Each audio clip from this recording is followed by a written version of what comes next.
Welcome to Trinity University's 4th annual Stumberg Prize. We are incredibly excited about tonight. We are actually on Facebook Live as well. And so for those of you on social media, please feel free to live tweet up a storm, Facebook, Instagram, Snapchat. We're on every one of those channels. At TU Entrepreneurship, at TU, what's our other hashtags? Hashtag TU Stumberg. We're thrilled to have you guys follow us that are out there following us online, and we're thrilled to have you all here. The Stumberg Prize, now in its 4th year, is a very special thing that happens here at Trinity. Trinity is committed to having students do things as undergraduates. So while our undergraduate students studying the sciences are in the laboratories, and our artists are creating art, and our scholars in the humanities are out there researching in the laboratory or out there in the field, our entrepreneurs are building businesses while they're still undergraduate students. And we're thrilled to have the Stumberg Prize because this mechanism is a way in which we can help sort of seed and start our companies.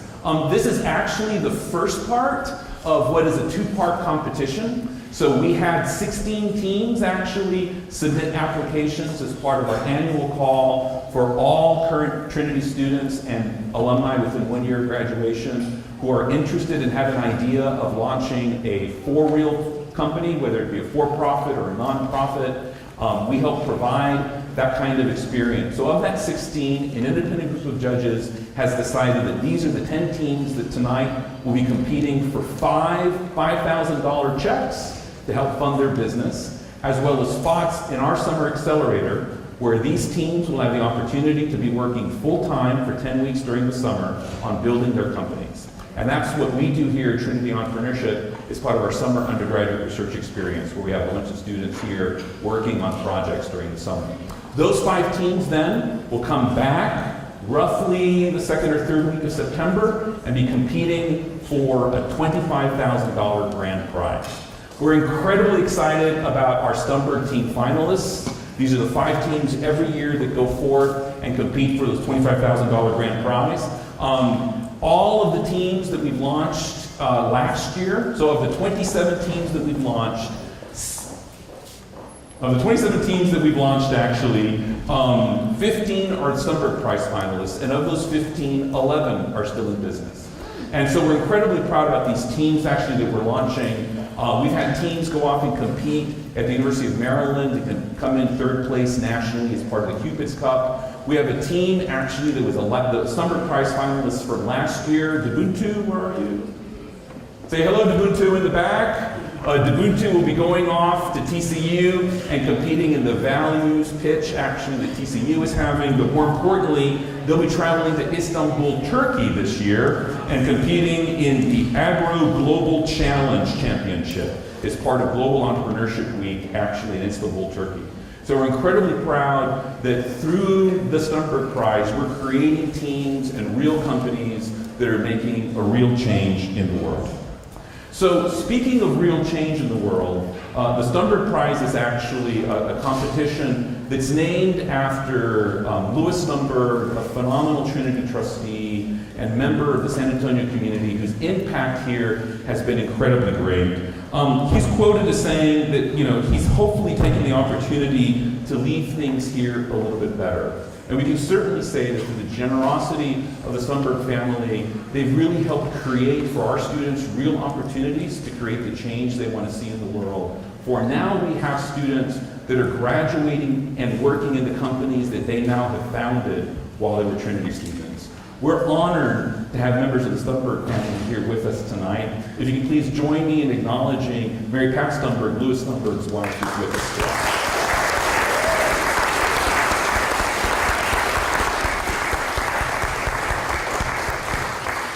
In addition to her generosity, we're also thankful for the generosity and the time of Herb Stumberg, a current Trinity trustee and future chairman of the Board of Trustees for Trinity University, who's with us here tonight as well. Herb, thank you so much.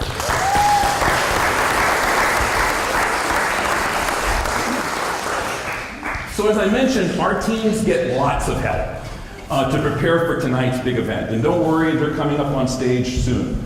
And it's something that we could not do without the tremendous help of community partners and alumni who've come back and helped us.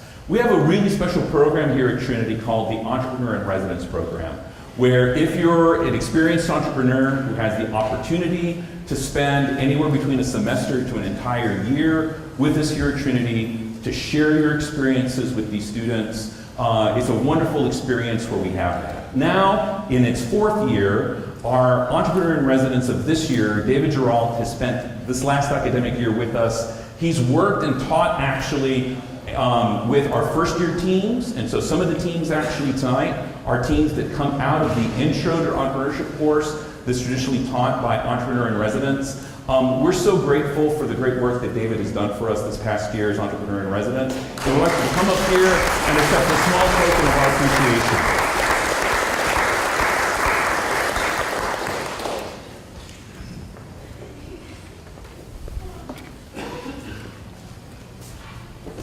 David, in recognition for your great help as Entrepreneur in Residence this year, we'd like you to accept this small token of our appreciation as our 2017-2018 Entrepreneur in Residence. Thank you. Thank you so much, David.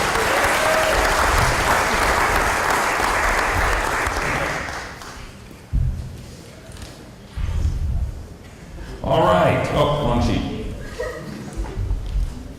So, in addition to the judges, who I'll introduce briefly in a longer bio is in your program, you have the opportunity to provide feedback back to these teams as well. So there are comment cards that are floating around that you might see that are either at the tables or at the back table in the back. If there's a particular team that you find super exciting or there's feedback that you'd like to provide, please feel free to jot those comments down on those comment cards. We'll collect them at the table in the back and be able to go ahead and pass that information back down to all of our teams.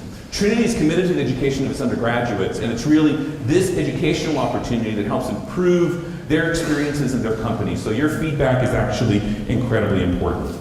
Now, I'd like to briefly introduce the judges that tonight will have the strong, sort of important job of selecting who our 5 finalists for our Stumberg Prize will be. We're pleased to have with us today, and all their bios are in here, so I'll just introduce them by name, a phenomenal attorney here in San Antonio, Aric Garza, who will be joining us today. Next up, also representing the community, a phenomenal entrepreneur. I've known my good friend, Luis Pablo, since he started his first company and was here at Trinity. It's been wonderful to see Parlevel grow the level that it's been. Luis Pablo Gonzalez, our next judge. We're so happy to also have alumni who are successful entrepreneurs come back and judge with us as well. And so our first alumna, who's representing our institution as an alumna, coming back and judging with these teams, Margaret Wilson Anaglia, who's here tonight. We're also wonderful to have, other friends and families that are present here as well. Harpreet Singh, who's a member of the Trinity family, coming down from Austin to come and spend some time with us again. Please help me welcome Harpreet Singh. And our last Trinity alum representative, again, another phenomenal alumna who's made sort of great successes here in the fitness space with her yoga studios, Lisa Ingle-Stevens. We're thrilled to have back. Lisa, thank you so much. Those are our 5 judges. The rules are very simple. We'll be setting this up sort of Shark Tank style, where the teams will have 5 minutes to pitch, then 7 minutes of Q&A directly from the judges, and then we'll go on to the next team. The format is roughly 5 teams with a small break in between to give the judges some chance to sort of reset, and then we'll restart again with the next 5 teams. The decision of the judges is final, and the choice of providing the Stumberg Seed Prize funds is the judges alone. So we'd like to thank you all so much for your participation. We're ready to begin with tonight's first pitch, Invergates.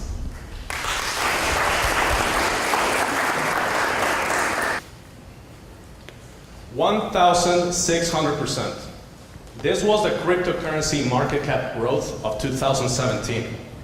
Now, even though a lot of traders have been able to make a fortune out of this market, most people from around the world still struggle when trying to join this rally. Ladies and gentlemen, my name is Diego Trevino. These are Jay Gorski and Canar Salinas. and it is our pleasure to introduce you to Inverbits, the company that makes the process of joining the cryptocurrency market a lot more simple, efficient, and profitable. Inverbits was founded in early 2017 as the very first Mexican crypto investment firm. We noticed how much new users struggle when trying to join this market. So for this very reason, we have decided to expand our operations to the United States as well, to better serve our current customers and expand as a company in the United States. We want to help our clients with the following problems. The first one is the lack of knowledge.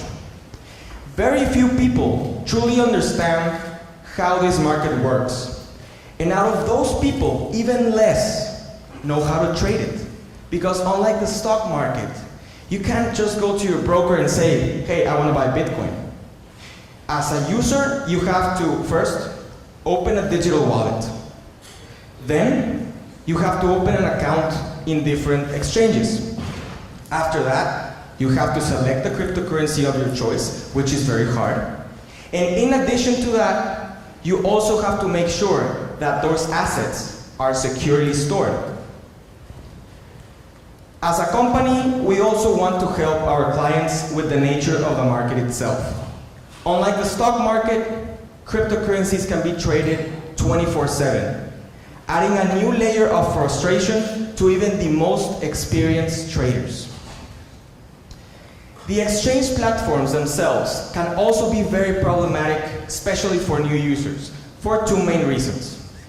Many of them do not offer a wide variety of coins. For example, in Mexico, you can only buy 5 coins, while here in the US, you have access to over 1,000 coins. The second issue is that many of these exchanges work very poorly depending on market conditions. So clients have to sign up with multiple exchanges, which is very hard and time consuming. So as a company, we have decided to have access to a wide variety of networks all over the globe. Now, most importantly, our goal is to give access to those people in countries that don't have exchanges. So we created an investment protocol for that, allowing anyone, anywhere, to buy cryptocurrencies.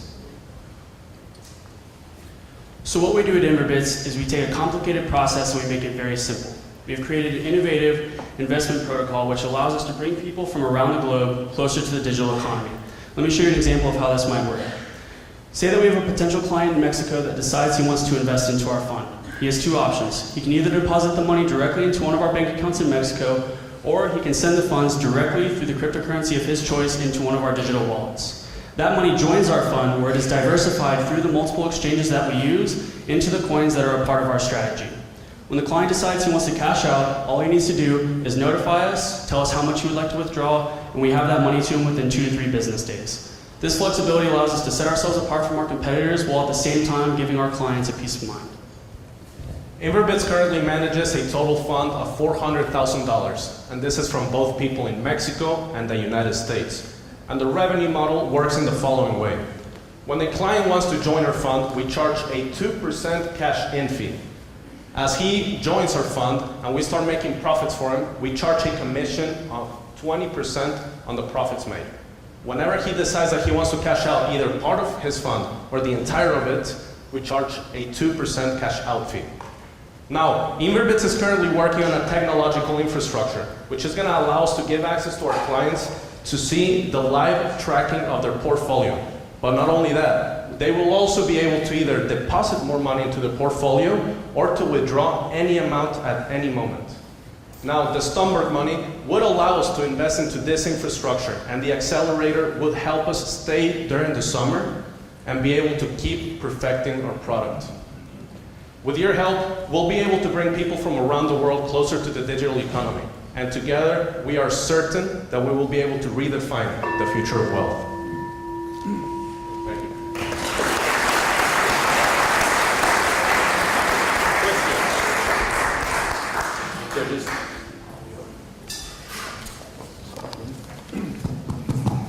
I have a question.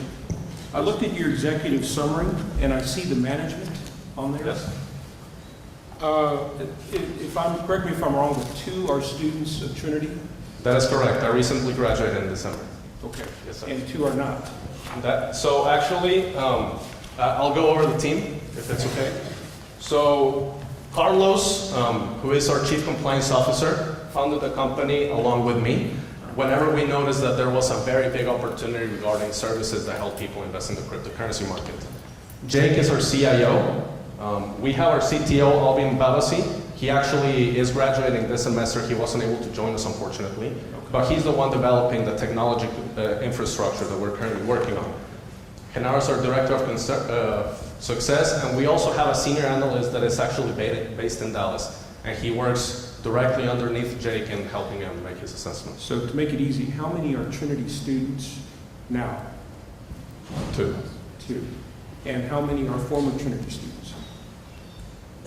4. So, no. There's two former. 2 former, yeah. And 2 others are not affiliated with Trinity at all? That is accurate. So just the question I have is, if we do decide, if the judges decide to contribute to this, it seems to me that my interest would be in contributing to Trinity students and seeing some kind of return back to Trinity. How do you account for the fact that 2 people are not affiliated with Trinity at all? So, the people that would actually be part of the accelerator would be Trinity students. I recently just graduated. I was part of the... No, I mean the business overall. We'd be contributing $5,000 to a business for which a significant portion of which don't have any affiliation with Trinity. So we do understand that yes, there is 2 members of the team that are not Trinity affiliated, but there are 4 of us that are, and 2 of the partners or 2 of the founders of the Interbits company are actually Trinity students or Trinity alumni. So I do understand. I mean, we will at some point later on, we're going to have to hire more people that aren't Trinity students, but the core team itself is compiled mostly of Trinity students. So a quick related question. I don't want to take too much time here. Of those 2 people that are not affiliated with Trinity, what proportion of the ownership of this business do they have in relation to the others? So Jake and I hold about 66% of the company. So we all have an equal 30. Well, the 3 of us all own 33% of the company. Okay. Yes. What do you guys see as the biggest risk in this business? The biggest restriction? Risk. What is the biggest risk in this Well, business? obviously, there's a lot of uncertainty right now, especially in the United States, legally, tax-wise, and a lot of that. So I'd say that's our biggest risk right now. But we're going out of our way to make sure that we are complying legally, both in the United States and Mexico. So we're limiting that risk. It is definitely a lot more risky for somebody, such as our clients. A lot of our clients who are trying to get into the market themselves. How do you How do you compete with free services like Robinhood, for example? I don't think that they have transaction fees. Right. So Robinhood is a broker. So basically, they allow you to buy and sell cryptocurrencies. We actually have an investment strategy. You're investing into our strategy, and we are managing that money for you. So we're money managers rather than broker dealers. Okay. What's the greatest short-term and long-term opportunities that you have for revenue growth? So the greatest short-term revenue opportunities, obviously, so we do work within an exemption within the Texas Securities Act that allows us to have a 35 client maximum in the United States. That's currently. So I'd say short-term, being able to bring on 35 clients in the U.S. is our main primary goal, and that would be short-term, our biggest potential for revenue. Long-term, obviously, if we're able to, which we are planning to do, register with the Texas Securities Board so that we can lift that restriction, that would be long-term, probably our biggest revenue opportunity. We also want to be able to offer our services worldwide. So like we were stating, people in Mexico go through a very big problem whenever they want to be able to diversify into different coins that they don't have access to.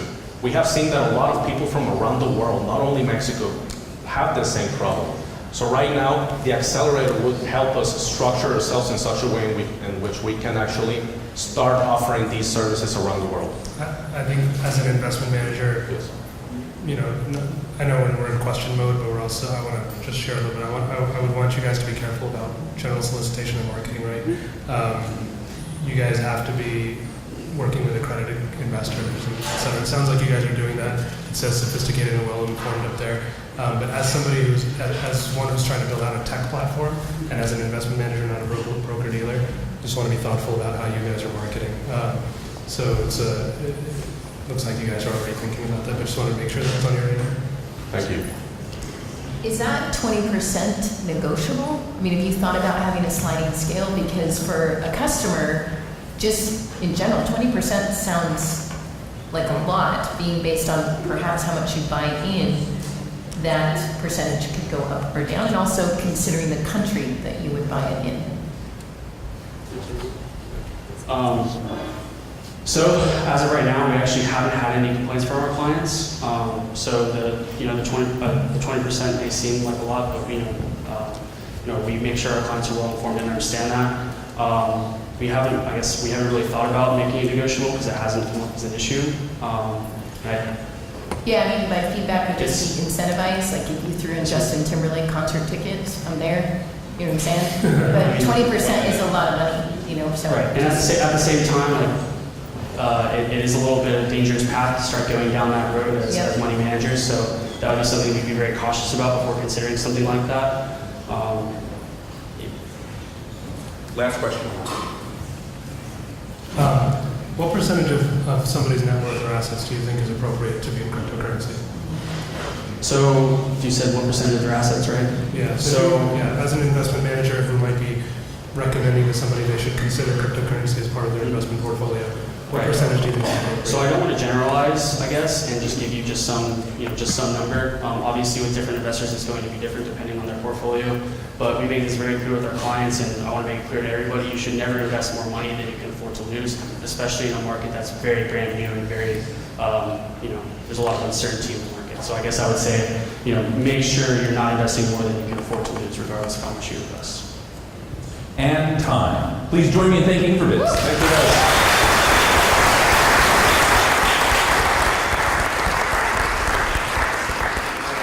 Judges, I'll let you know when you have 1 minute for Q&A, so I'll just let you know, we'll let you know when we have 1 minute. Next up, we have our phenomenal next Stumberg Prize competitor, Complete Chess.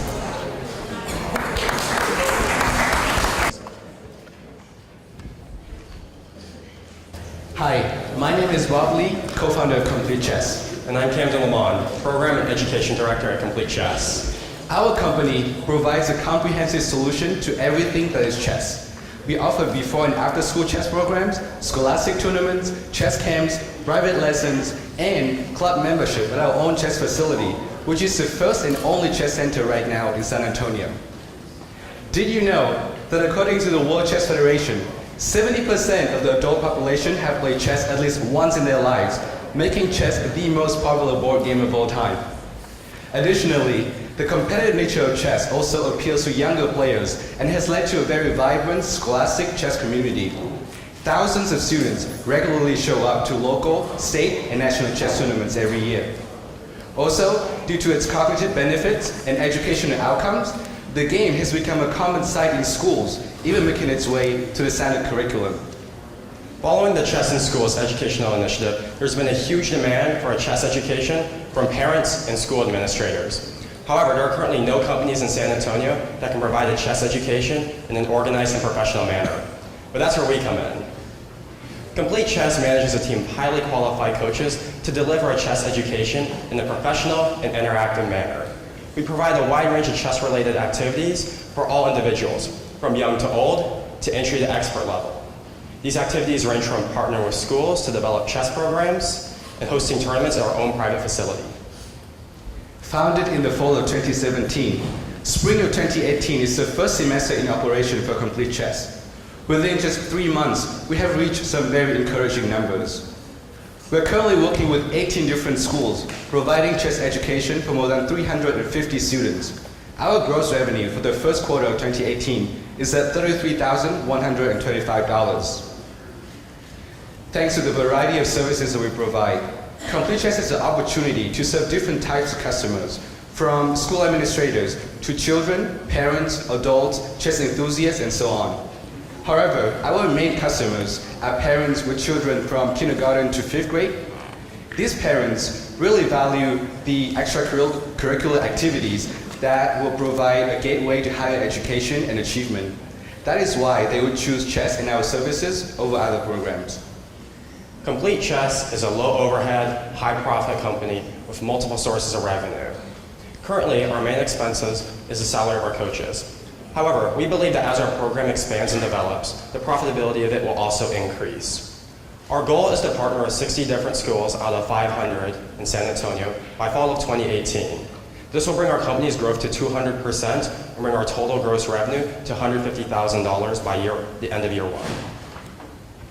Our competitors range from small chess clubs to isolated coaches to after-school programs. However, we believe that the factors that set us apart from these competitors are dedicated coaches, strong curriculum, and full-time chess facility. Additionally, the curriculum that we are currently developing will allow us to scale and expedite the process of establishing our presence in the San Antonio community. Our team is made up of several individuals with a wide range of expertises and backgrounds, ranging from managing dental offices, computer science, marketing, communication, and education. Our CEO, Jesse James Lozano, has developed a very strong reputation in the San Antonio chess community as an educator, as he's been teaching the game for many years. He is currently the best chess player in San Antonio, as he has won the city championship for the past 4 years. We are seeking for Stumberg Rise money to finance our infrastructure expansion. To meet the goal of expanding to 60 different schools, launching summer camps and club membership in the fall of 2018, we'll use the money to hire more coaches and develop a structured curriculum to train them. More importantly, with the much needed mentorship and guidance from the Summer Accelerator, we believe that together we can expand this already working business concept to a brand new level, making chess accessible to more and more people. Complete body, complete mind, complete chess. Thank you, and we'd love to take your questions.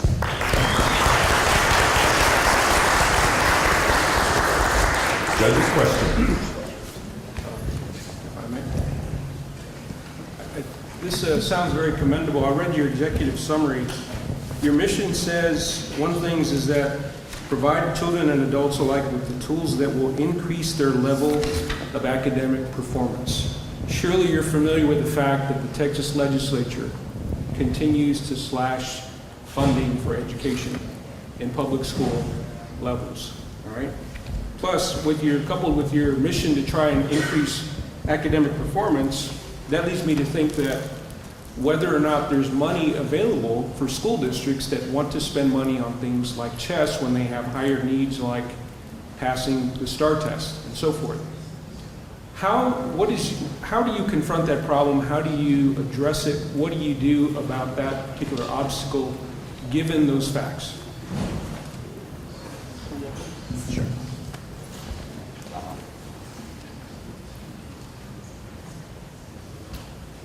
Our company is divided into two parts. We have a for-profit company and a non-profit company. Title I schools we fundraise with our non-profit company to address schools which cannot afford. Title I schools being, so everyone knows what that is. Yeah. Title I school. Title I school at the schools that don't have a lot of fundings from the government. Okay. So it's I don't want to say, but local language schools that simply cannot afford the chess program. Right. So we're working with the foundation and our nonprofit sector to be able to fund programs for those schools. Our main customer base are parents with children in kindergarten through 5th grade, and the parents are the ones who are choosing among other after-school programs what their children are going to do. So they're the ones who are going to fund their child participation within the program. But if they're in areas of limited means, like inner city school districts, and there are very limited choices, and there are some really tough situations that occur, do you expect parents to, when there are other necessities that are needed, that they would actually fund a chess camp for $200 per, according to what your model says? So currently in San Antonio, there are more than 500 schools. And we are working with 18 different schools right now. We're trying to expand to 60 schools. Definitely in the future, we would like to approach to those like first title school. And we actually have a nonprofit wing, as Sasha mentioned, to help promote chess in those areas. But right now, our focus are on the schools like a more well-off district, as well as like charter schools, private schools, and so on. But yeah, thank you for asking the question. Have you done any type of pilot testing with the children that have been in these programs? I mean, what have you noticed from these school districts that have put these programs on? What is the difference that it's created for these children that are part of the program? Well, I'm one of the lead coaches. I go teach at like 7 schools by myself, and I love it. The kids are excited. We actually work with Alamo Heights. Yeah. I don't know if you see kids in the morning a lot, but most of the time they're not too happy. We do our program actually from 7:20 to 8:15, and I will tell you, kids run the class happy, excited for chess. I get the parents coming and said, "What are you guys doing?" You know, we're just playing chess, we're having fun. We separated 2 different sections for the lesson. Half of it's going to be interactive questions. We give a lesson plan where I talk about the history of chess. We go all the way back to 1800s, my favorite chess players. It's like going on a little story, and we get to go along with it. The kids get to figure out the answers, so you got kids raising their hand and being very, very excited. The other half is they're actually interactive because we pair them up against each other and everyone's playing games. I think a lot of people may think it's very quiet when you play chess. Not when you play with kids, it's so much fun. Everyone's yelling, laughing, having jokes. My philosophy is, as long as you're playing, having fun, we're gonna have a good time. The kids have a great time doing it. So you have a business called a two-sided market or a two-sided platform where you have to have customers and you have to have a supply. You have to go recruit a supply. What do you think is a bigger constraint for you, or what's more challenging? Is it finding customers, or is it finding chess teachers? And then once you kind of figure out which one's harder, how do you address that? Definitely right now we're having lack of chess coaches. So one of the things that we're doing is, we kind of mentioned already, is we developed that process of helping train chess coaches. We actually hired about 12 coaches, some limited, some none at all. But with the chess curriculum I wrote, we have fun, we learn with it, and we're teaching it to kids. I even encourage our coaches to come play on the weekends. So we actually get EFCF rated. EFCF rating? United States Chess Federation. We actually get ranked in the United States. That puts me in the top 1%, and my coaches are actually working on the weekends and playing more and more. It's fun. It's a great camaraderie within the coaches, and the kids love it too. In fact, most people won't tell you, but the kids will be the coaches sometimes, so you have to be careful. Yeah, that's a tough part. And also, our philosophy is different from other chess businesses. Usually, other chess businesses hire like chess masters to teach chess. However, not everyone is a chess master. And back in San Antonio, there are probably about like 5 chess masters right now. Our philosophy is different. We are looking for good educators, people that love working with kids and know how to work with them, how to teach them. And we will teach them how to play chess and how to teach chess to kids. And that's exactly why right now, for our first semester, we having 16 different coaches, 8 lead coaches, 8 assistant coaches. We reach out to Trinity University, UTSA, to hire college students and to become coaches. And with the curriculum that we are building for the summer, we're hoping to expedite the process of hiring coaches and train them. So will you have an opportunity for additional revenue sources with competitions? Competitions are very big, and that's an opportunity to generate revenue. So could that be a large portion of your revenue sources that you're looking at? Are you talking about a tournament? Yes, definitely. The tournaments are one of the main streams of revenue that we have among the 5 main revenues that we have. For tournaments, we actually host them on a monthly basis at schools. So it's really good because we're able to raise money for our chess club, but also we even let these schools actually raise money for concessions. Most tournaments we get are about 100 to 200 kids, so this happens once a month. The reason why we got that facility is because, kids want to play more than just once a month. So we are offering 3 times a week that you can go and get chess rated and start playing tournaments. And this also lets those students that maybe excel already at the Scholastic, they get to play the adults, and they get to beat me. But I have one more question? One question. Oh, thank you.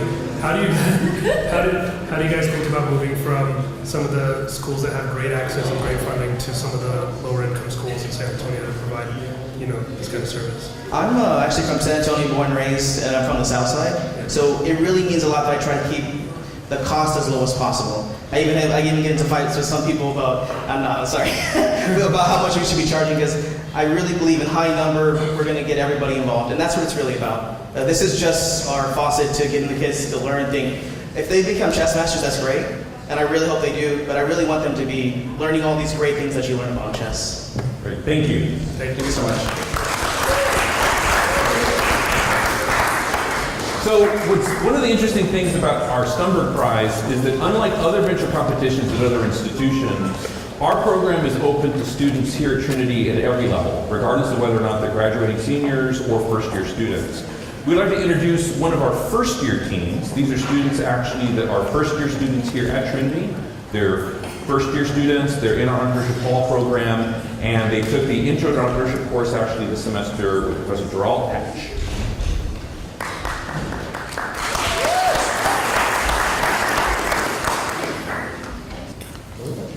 Hi, my name is Gavin Buchanan. And I'm Andrew Ecker. And we are Patch. Patch stands for Pill Administering Technology for Compliant Healthcare. And we currently provide a smart pill bottle that tracks and monitors patient compliance.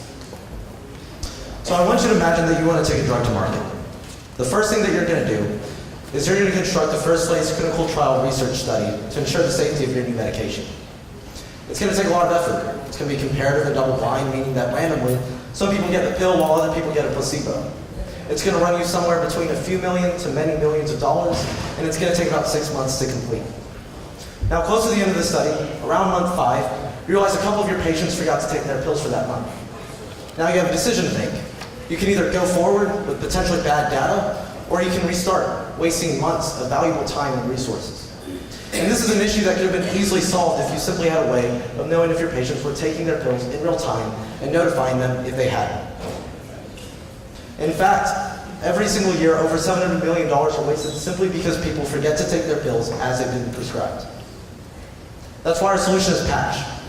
Patch aims to provide a service that saves clinical trial research facilities both time and money. What we provide is a new smart pill bottle that tracks every single time you take or don't take your pill. We want to make sure that no one ever forgets to take their pills again. We also have an app site that allows researchers to get valuable insight and feedback that they can't normally get. We want to make patient adherence synonymous with easy to any clinical trial research facility.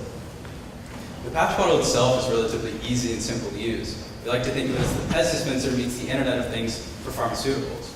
It works like a Pez dispenser in the way that all the pills are packaged in a clip system, making the bottle very easy to reuse and refill.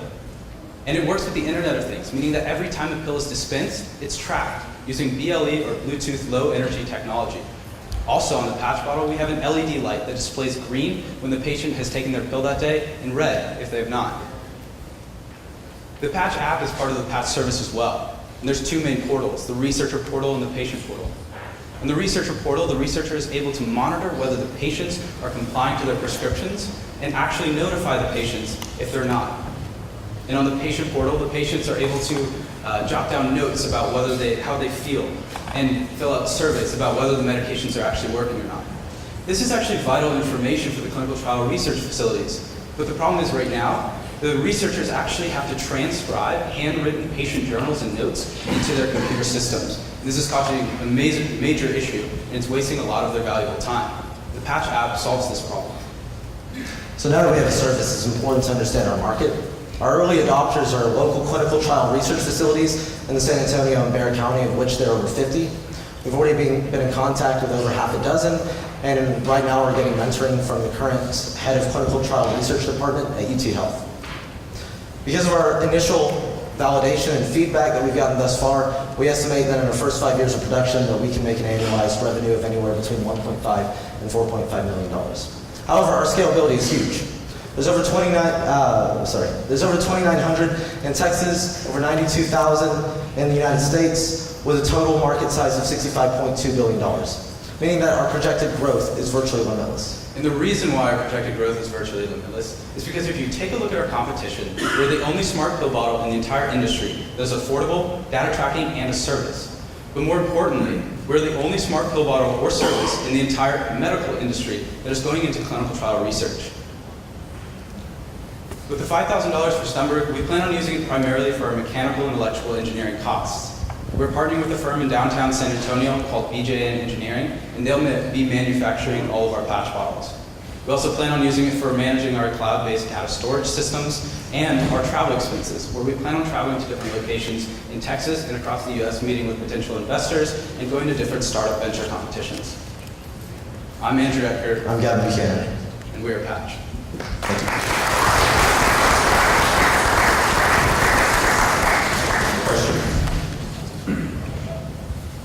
So why the competition is not going into the trial research?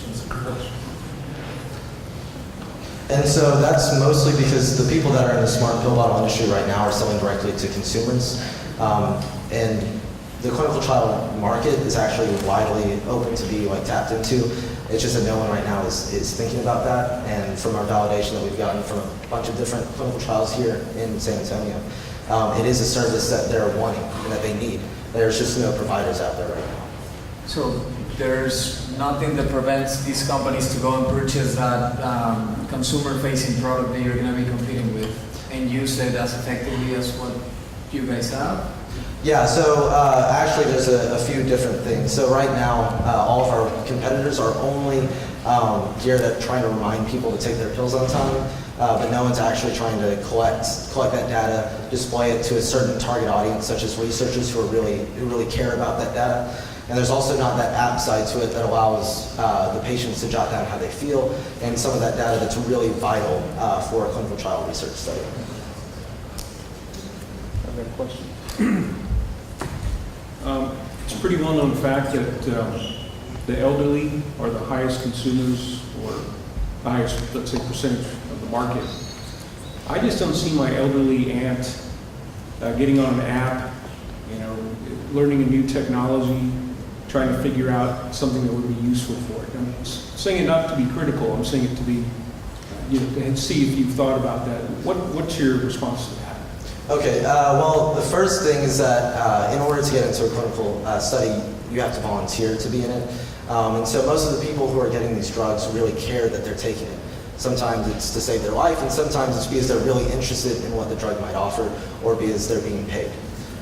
Because they're already volunteering their interest into the service, asking them to download an app wouldn't be that much further in the amount of work that they already have to do to get into that study. But if your main market is eventually going to be the general consumer market, would your market then be limited only to clinical? No.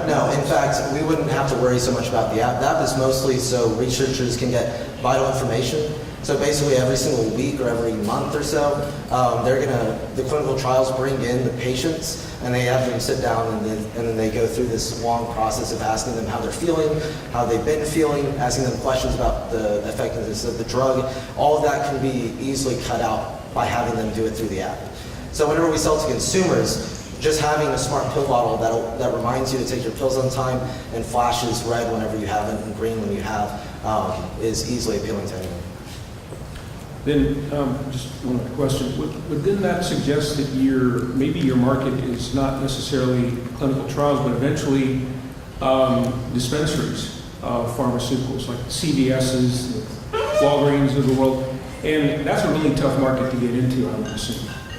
And it isn't in a sort of sense. The reason why we're tapping into the clinical trial market size is because there's a lot of initial interest. Everyone that we've talked to thus far has affirmed and validated that this is something that clinical trials would, research facilities would not only want, but also pay for. These would be saving them money, and we'd also be giving them a service that no one else provides right now. So that's the reason why we're getting into the market and why we believe that there's a huge potential for growth. When I was reading about your audio, you said that your plan is that this would be a reusable bottle. Is that correct? Yeah. And so what are the products you want to use to actually make the bottle? Yeah, so we're going to be 3D printing, and like I said, we're going to be partnering with an engineering firm in downtown to actually manufacture it. And so they'll be 3D printing all of our models like this. And so what we actually make it out of is just the 3D printing filament that's compliant with some of the, I think it's Part 11. Part 11 of the FDA. And so what we do is, the technology that's actually in it is something called Bluetooth Low Energy Technology, which is like it's Zigbee or Z-Wave. Those are the two technologies. And so they'll be actually manufacturing all of our circuit boards and producing all of our patch bottles out of the 3D film. Okay, and would it be made out of recyclable materials? Or what happens when the bottle breaks or something happens to it? What do we do with it? Exactly. And so right now, we've been in talks about the lifespan of it. Right now, with the batteries that we'd be using, it'd be between 2 and 3 years lifespan, which is pretty consistent with if a drug were to get from phase 1 to phase 4. It can take from 6 months to several years. So we want to make sure that it's durable and that it can last a while. Already, it'd be super difficult to try to break one of these, but it'd be easily replaced. And then that materials could be then given back to us, and then we'll recycle it to use it further in production. Okay, thank you. Question. Have any of these clinical trial companies actually offered you a contract or wanted to invest in the company itself for exclusivity rights? And so Joseph Smeltz, who's the director of UT Health Clinical Trial Research, he's been specifically in contact with us, and he was the first person to sit down with us and say, if this takes off, he'd be comfortable with allowing us to use it in his phase 1s, and then they do something on the order of 30 to 50 clinical trials a year. And so they'd be a great initial customer. But we've also talked with a couple, specifically from Anschutz Medical Center, that said that they'd be interested as well. It's just that right now we don't exactly have the service ready to go, ready to offer yet, but the interest has been there. 1 minute. I have a question. So, two quick questions. One, you don't require any FDA approvals. As long as you're compliant with the product that you're using, you're fine. Yeah, exactly. And maybe you mentioned this, but are you going to charge for the bottle and then you're going to have a software as a service fee? Yeah. Kind of blasted through it, but the revenue model for it right now is a flat rate, and that's 3 times production cost. And then we charge a monthly subscription fee that handles our servers for server maintenance, and also the data services that we provide. Also, the clip is reusable and refillable, and so as the study continues, they'll need more of those, and so that's a product that we can continuously provide for them. So if it's the two of you, what roles are you playing? What roles are you playing right now? We're currently just the 2 co-founders. 2 co-founders kind of do everything that needs to get done. Exactly. What's the first hire you think you guys need to make? And so actually sitting down with the engineering firm that we've already spoken to and who's agreed to take on this prototype of ours, getting a contract with them hammered out, and then past that getting a data analyst who then with our servers that we'll be using can more easily smooth that transition of being able to access that and then provide that to the people who would eventually get it. Awesome. Get that contract reviewed. Make sure you get that contract reviewed. Thank you. Thank you so much, Pat. One fantastic thing about the Stumberg Prize as well is that we have students actually who participated as part of the previous team who then come back and compete as founders of their new venture. I'd like to introduce now Mona, who's next for the competition.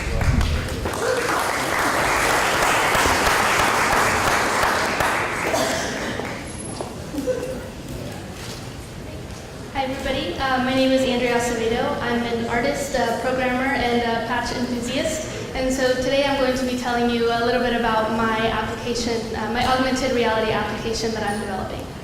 Now, it's a very exciting time for augmented reality. There are a lot of 3D content creators rushing to push out content, and this is because of a couple of different reasons. Our mobile devices are more powerful than ever, so they can actually handle this content, and they have everything, the processors have everything that AR requires. Companies that are making AR headsets are actually really targeting consumers. And with the release of Apple's AR Kit and Google's AR Core, developers are able to more easily create content. However, looking at the AR apps that are coming out right now, they're very focused on the gaming industry. And so this leaves kind of a space for creators who are interested in working in other fields they don't really have a place to go right now. And then the user demand in the current uses of AR aren't necessarily gaming. In fact, there's high engagement in applications like Snapchat that let users customize their faces and their appearances using these 3D assets and animations. But however, in applications like Snapchat, there is a lack of customization that users are given. For the millions of users that use Snapchat, there's only around 20 different lens options that they can pick from. So this leaves very little room for users to be able to display their unique personalities to their friends. Everybody is seeing the same content. This is Ramona wants to fill the gaps. And I want to do it with something that is iconic to self-expression and combine it with augmented reality, the excitement that the technology brings. While other companies have a little room for self-customization, I want to give users the ability to have unlimited assets available to them. And to be able to carry them around with them everywhere they want, instead of just being able to share with their friends as pictures. So how does it work? So you have one of my patches, and then my application that I am developing reads through a database and then shows the user the 3D content that's associated with it. And so my content comes from both 3D artists and content and patch makers. I have shown my company wants to work with creators more than other companies like Snapchat have shown that they're willing to do. And so my revenue streams following working with these creators follows an Etsy model, where I take a transaction fee from all of the patch makers that sell patches through my application.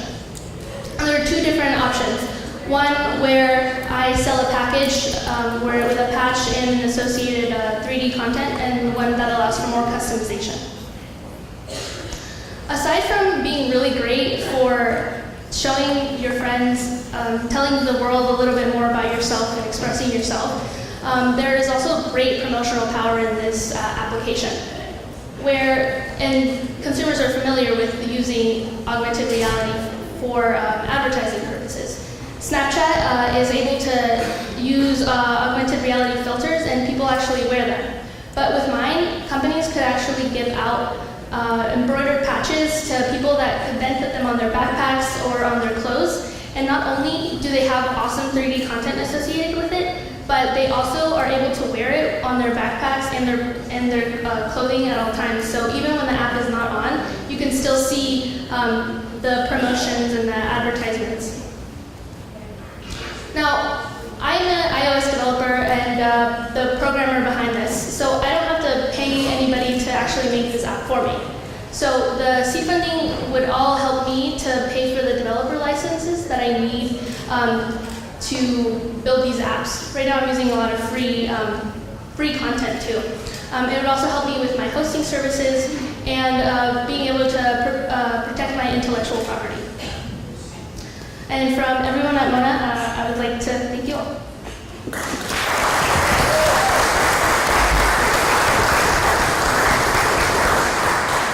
Judges.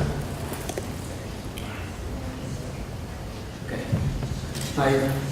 I love what you're doing. It's really cool. So your customers are going to be creators and obviously people that know how to develop a 3D interface that they can relate to a real object, your patches or something else. And who is going to be the audience of those creators? How are they going to benefit from it? Yeah. So aside from just having like the fun patches that you can put on like your backpack, the users are able to use the 3D content that's associated with it, and it's to try to get them to use it. I'm going to have a social feed like Instagram where people can like share what they're doing, and users are already using content like this. They're already playing around with in like Snapchat, to self-customization. So I'm really driving my users in by giving them the opportunity to really just have a better way to express express themselves in a way that apps like Snapchat don't give them. Okay.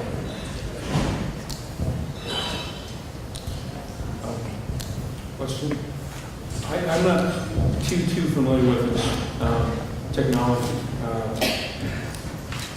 But I just, while you were talking, I did a quick search on Google Play and looked up augmented reality, and I saw quite a few apps out there, one of which has 1 million downloads. It looks like it's free.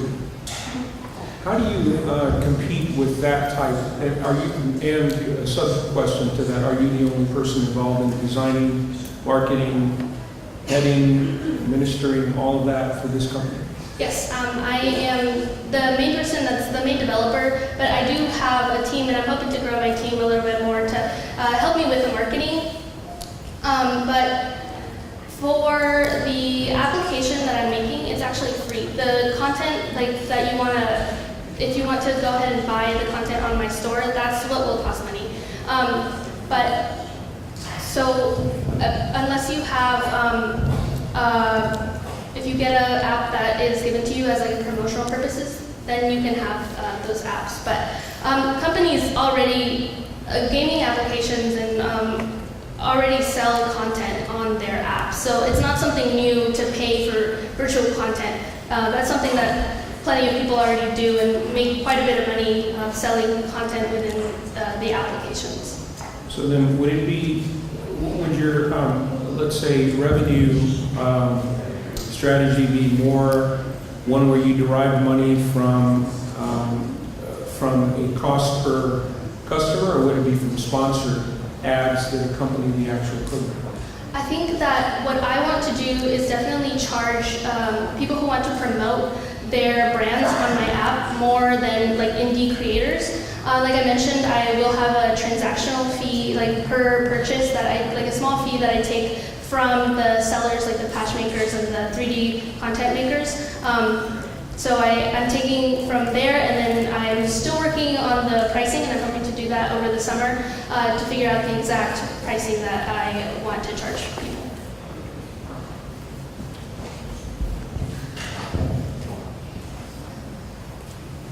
What do you think your biggest challenge is going to be in this whole project? I definitely want to make sure that I'm being as fair as possible to the creators, that both the patches and the content creators. So I think that just building the relationships with everybody that I'm working with, I want to make sure that I'm giving everyone a fair deal, so that everyone is, and we all feel good about the transactions going on.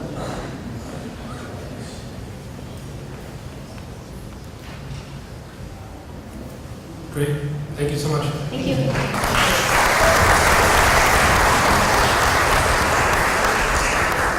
So as I mentioned, we have students who've had experience with one team who's been a summer finalist and then come back. Mona was one example of that. Our next team, InterSourcing, also had that experience. Please help welcome InterSourcing. Good afternoon, ladies and gentlemen, judges, and fellow business owners. My name is Sean Han, and I want to talk to you about a problem that I'm sure many of you have faced. Running a business is a difficult challenge, but picking a supplier for a product that ensures quality and scalability is one of the most difficult tasks. After moving from China to the United States, one thing that I noticed is that many small businesses do not utilize the lower cost and scalability available with overseas manufacturing. This makes sense though. Many small businesses here do not have sufficient leverage and resources to ensure quality at a competitive cost associated with overseas manufacturing. In addition, the opportunity costs associated with researching their industries overseas, comparing suppliers, and negotiating for the best terms and pricings are just enormous. At InterSourcing, we're able to reduce these costs and open doors for our clients. We have developed a network of over 50 excellent suppliers and professionals across the world that we can utilize and leverage. All of our suppliers are thoroughly audited, and we have local staff in the region to provide quality control and on-site production management on demand. We maintain excellent partnerships with all of our suppliers through e-commerce so that if our clients do not maintain consistent sales, our leverage doesn't fade away.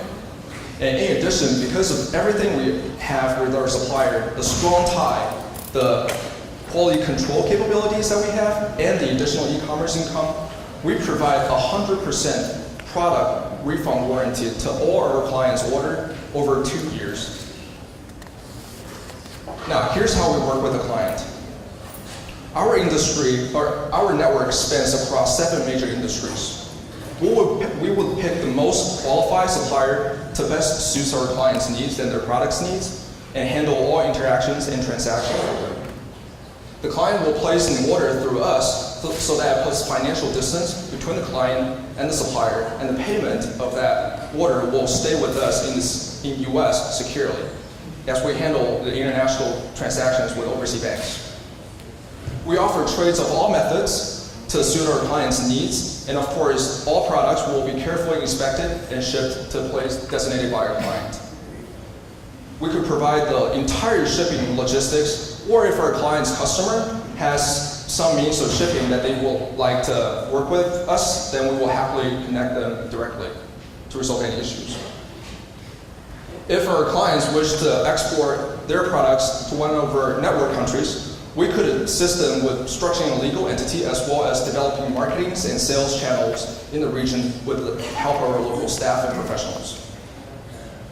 Now, since we started in July 2017, we have been able to expand our network to include over 50 suppliers and professionals across the world. We surveyed and worked closely with over 20 Texan small businesses, tried to understand their problems and needs, and gain experiences by utilizing our resources to fulfill these. Over that process, we acquired 2 revenue-generating clients, totaling sales of $26,000, and processed 3,000 units of products. And we want to keep serving more and more small businesses in the US, like our clients, and maintain that as our specialty. Network-wise, our current focus is China, but we're planning an expansion in Mexico and Africa in 2 years and grow our presence in these local markets and industries. As we're gaining more attractions, we need to expand and broaden and strengthen our network so that our clients get consistent value from us. And in order for us to do that, we need to conduct more supplier audits and expand our e-commerce space so that we can maintain our leverage. This summer will be a great opportunity for us to penetrate the San Antonio market. And the Summer Accelerator process experience will allow us to engage more San Antonio entrepreneurs, gain a deeper understanding of their struggles and needs, and acquire more clients. Now at Intersourcing, our goal is to utilize our resources, knowledge, and experience to provide all of our clients an affordable solution to scalability and the international marketplace. By not only serving, but truly understanding what our clients' needs and struggles are, we build trust and long-term partnership by thinking ahead and laying the strong foundation for our clients' success and expansion in the future. Ladies and gentlemen, this is Intersourcing, and we want to become your one-stop supplier, global expansion specialist, and most importantly, a trusted confidant that your business can rely on. Thank you much.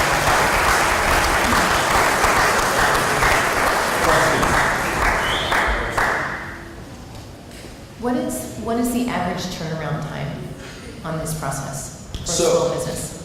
There are 2 types of turnaround for our services. One is for the samplings, okay. Right?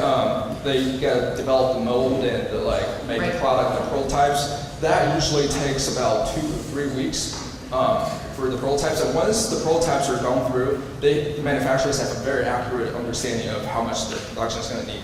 And the average turnaround time, including shipping, is about 1.5 months for practically any orders, because the marginal cost of time to produce larger units in China is very low. Question. I'm afraid to say a lot of this just went right over my head. Okay. And it would help if you gave me a real-world example of an actual business that utilizes this service. Take me from step A to step C. And number 1. And number 2, how would you expect to compete if your market is the globe the entire planet, how do you expect to compete with those international companies that already exist? That's a two-part question. Absolutely. Let me answer this part 2 first. I think that's an easier question, so that I can answer better the first one.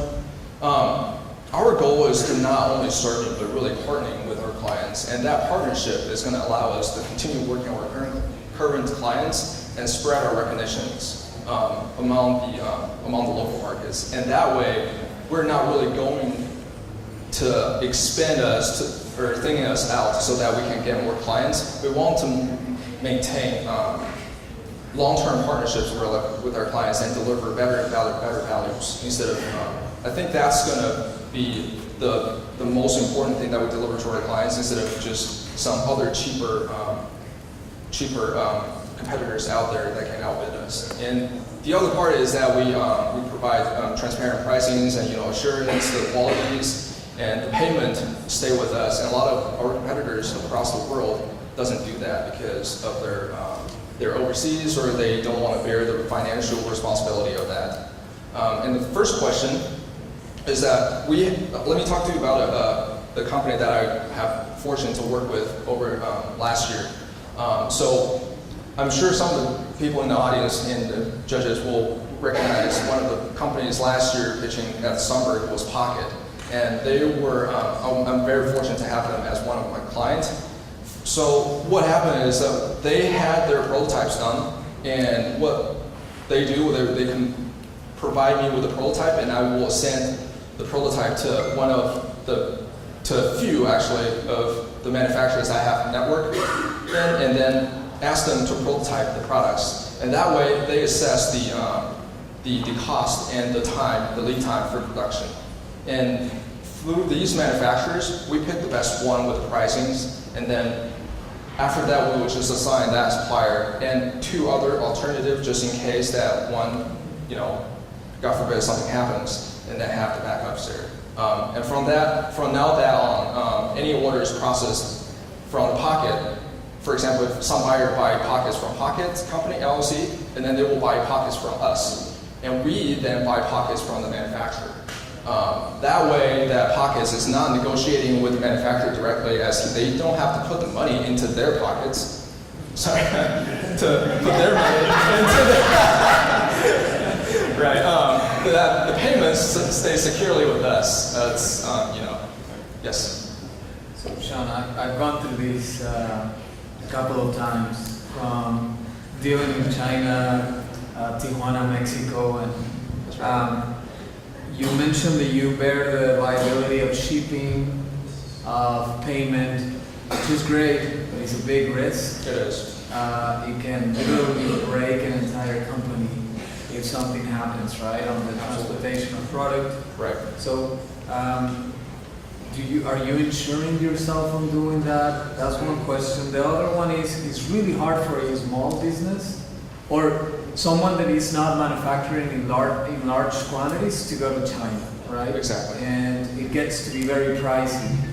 How can you find like a good deal on manufacturing in small batches? And the third question is, which is all related, and I'm sure you're going to touch on your response. So one of the major problems, especially on producing something that is related to technology, is the lead time for some of the parts, especially when you talk about cellular modules or things like that. What are you doing to create good relationships with the actual manufacturer of those modules so that you can reduce the lead time of getting those products? So I remember. Okay. Yeah, sorry. So are you insured on the insurance?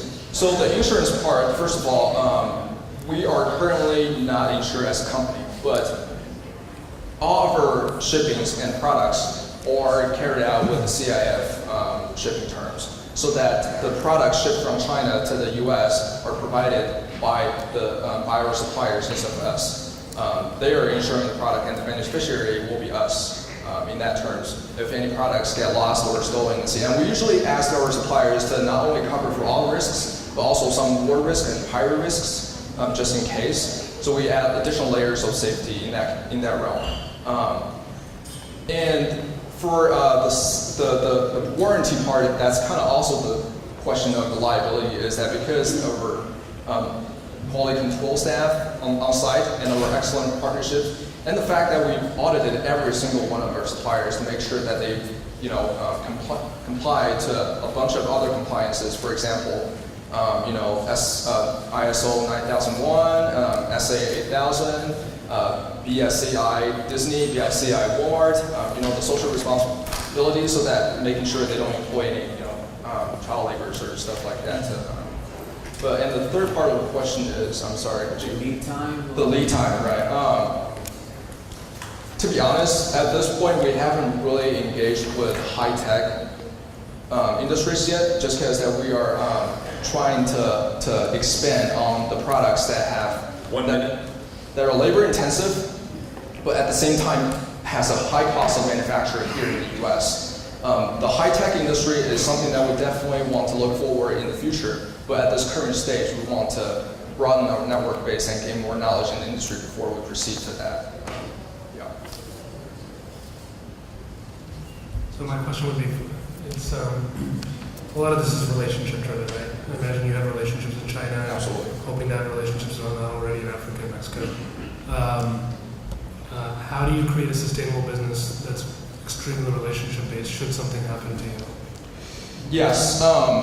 One thing I want to emphasize is it's not only relationship, because this is also financial, because our incessant orders with e-commerce orders with all of our suppliers. This is how we keep transacting them, not only to keep a good relationship with them, but at the same time to get updated prices, updated lead times, and updated information overall in the overseas industries.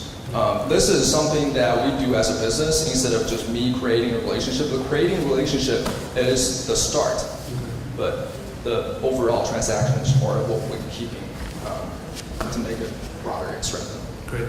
Any other question? Great. Please help me in thanking Lisa.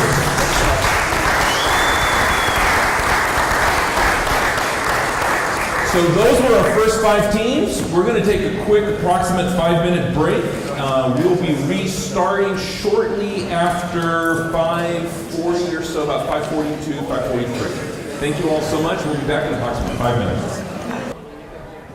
So welcome back. As I mentioned, one exciting thing about the Trinity Entrepreneurship Program and the venture competition that we have, the Stumberg Prize, is that it's a prize built for students at every level, from advanced students that are graduating seniors and alumni to students that are at their first year here at Trinity. We're thrilled to have another first-year team. These first years are also part of our Entrepreneurship Hall program. Please welcome to the stage Vivine.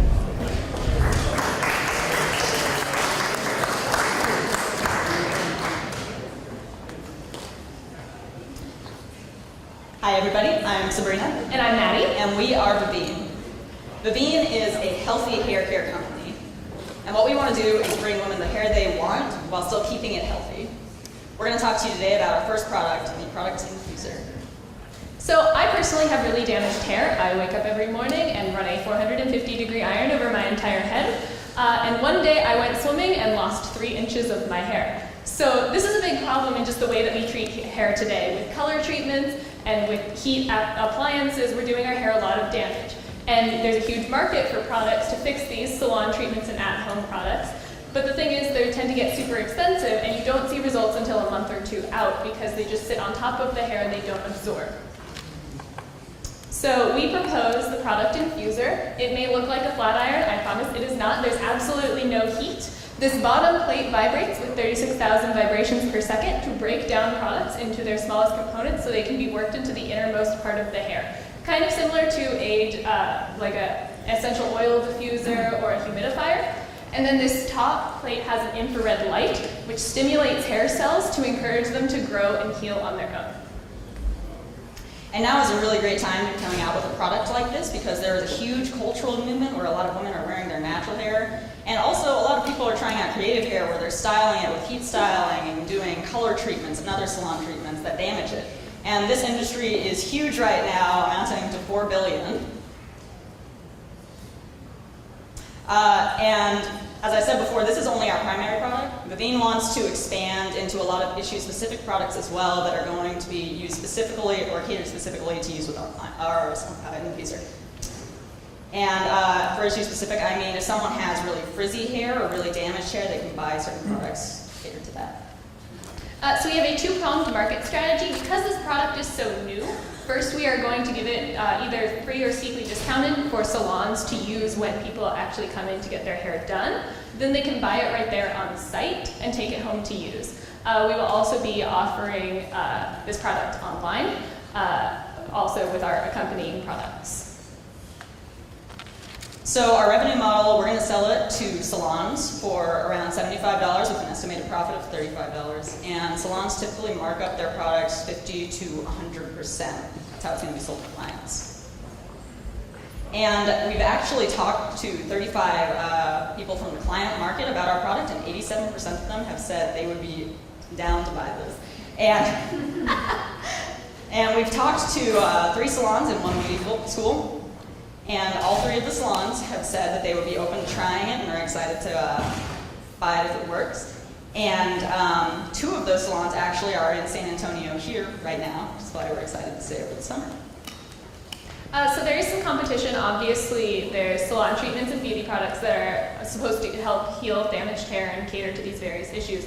But again, when they're used in conjunction with the product infuser, they can only work better. Because they can get access to the innermost parts of the hair and work. There's also, this product does exist overseas. It's very popular in East Asia, Japan, and Singapore. But a lot of those, they're not marketed properly. Even when we were trying to do research, nobody really knows what to call this because it's such new technology. So people here don't know about it. When we were interviewing salons, they'd never even heard of a thing like this. So we're marketing it properly for the United States. So for our use of funds, we're going to put $4,000 towards licensing and certification. $400 of that is going to go to trademarking the brand. And $3,600 are going to go toward UL certification because we can't start producing without that certification, so that's one of our main points right now. $100 toward website development and $900 toward product testing. And we're going to meet the rest of our goals through crowdfunding. We've got a really great team to be working on this. Myself, Sabrina Whitney. I am the founder and team leader. And I'm Maddie. I'm a freshman computer science student here at Trinity as well. Yes. And we are both first years. I am a business management major, and I live in E-Hall. And you will not find 2 people more passionate about a product like this because we have some super screwed up hair. we know the struggles, we've been through it, and yes. we know that this is a product that the American market needs but doesn't have access to right now. We are Vivine. We're the healthy hair care company. We want to bring women the hair they want while keeping it healthy. Thank you. Judge's question. Ladies, how often do you use this product and how long does it take to use it? Okay, so you only really need to use it once a week. You do get results after a single use. So I pretty much, when I had it, we have to trade off because we only have one right now. When I was using it, I'd shower on a Sunday night, have my hair wet, put in my coconut oil and other products, and I just run this over my hair. It takes about 15 to 20 minutes, and that's all I do in a single week. So as far as the market is concerned, the ethnic market is about $1 billion+, and especially as an African American woman, I probably have more hair care products and more flat irons and hot irons that I can care for. So how would you approach that particular part of the market? So you're saying how we approach the ethnic side of the market? When you might favor other products? More so just to generate revenue. I'm all about revenue generating. We are really interested in going to various beauty conventions and sort of trade shows to show this product off because it's so new. We want to have demonstrations of using it on various types of hair. And also when we eventually create our product line, we would like to create products that would cater specifically towards different types of ethnic hair. What do you call this product? I saw product infuser, but you said part of the challenge in East Asia and Japan is in bringing it over here is nobody knows what it is or what to call it. Yeah. What do you guys think about calling it, or what do you think it's going to be called? We're going for product infuser right now. We think that gives a great basic understanding of what it is, or, well, hair product infuser, but since it'll be sold in salons, we assume people will understand it's for hair. And what it does is it incorporates the product into the hair on a molecular level. So that's why we think a product infuser is a pretty good standard. But a lot of times people get confused because on the internet they're labeling it something called the cold iron, and they like say that it has heat, but then it doesn't. And there's like a lot of disconnect because of the various translation issues. And I think entirely the American market is confused right now. You mentioned that 87% of people that you ask if they will buy a product, they say yes. Did you sell any of these devices to them? No, we haven't sold any yet. Since we don't have the UL certification, we can't distribute. Okay. So there's no way that you can buy some devices. You don't have to sell them. Just give it to someone to try them to see if there's a product market fit. Oh, we can absolutely do that. Yeah. And we've given it to a Sala Posada in McAllen. And she, the owner of the salon, has actually had it for a few weeks before and out, and she's been trying it out, and she's definitely interested in carrying it in her spa after she gets a little more testing done. And yeah, that's what part of our funds are going toward as well. I said product testing, so that means we're going to get a few more of these infusers, and we're going to distribute them out to people so they can test them out for us, tell us what they think, get more customer feedback. What is the feedback that lady in, you said Eagle Pass? In McAllen. McAllen. What is the feedback that she's getting from her customers about the product? Right now, she hasn't had a lot of time to play around with it since she's only had a few weeks, but we're definitely going to get back to her on that, and we can tell you when she does. But so far, she's expressed that she's enthusiastic about the product, the concept and everything seems sound to her, Very excited. but she just hasn't gotten to do enough exhaustive testing yet. Another question. Why do you think a larger distributor or more established distributor has not picked up this product yet? We think right now that the more established distributor, so you mean like, as in like people who are doing flat irons, hasn't picked up this product and tried to sell it. That's probably because of the marketing disconnect. It's likely they don't even know what this product is. Especially in America, even though there are some products like it, it's not selling very well because people just don't seem to understand what it does. And that's what we hope to overcome. Yeah, we found like a very similar thing on like Walmart, but it had like, there's so many like words that didn't make sense because they weren't sure what to call it. They don't know how to market it because they don't understand it. So what you're saying is the product is here in the States, it's just not being marketed very well, and people recognize the advantages to utilize it.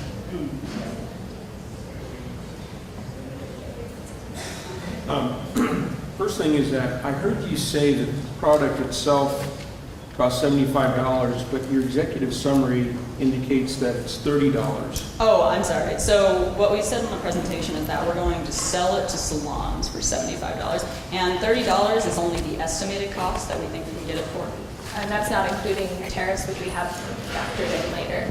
We did. Does that also not include marketing, overhead, paying yourself, other administrative things? That's going to add to the cost, is it not? Oh, absolutely. So then what would your profit margin be based on all the different factors you have to consider? We don't actually know that yet. We haven't taken those into consideration. This is just our base cost, but we can get back to you. Is it possible that perhaps the expense or the overhead may exceed the actual profit? Right now, I think where we're at, I don't know the answer to that question. You may want to find out. Yes, definitely.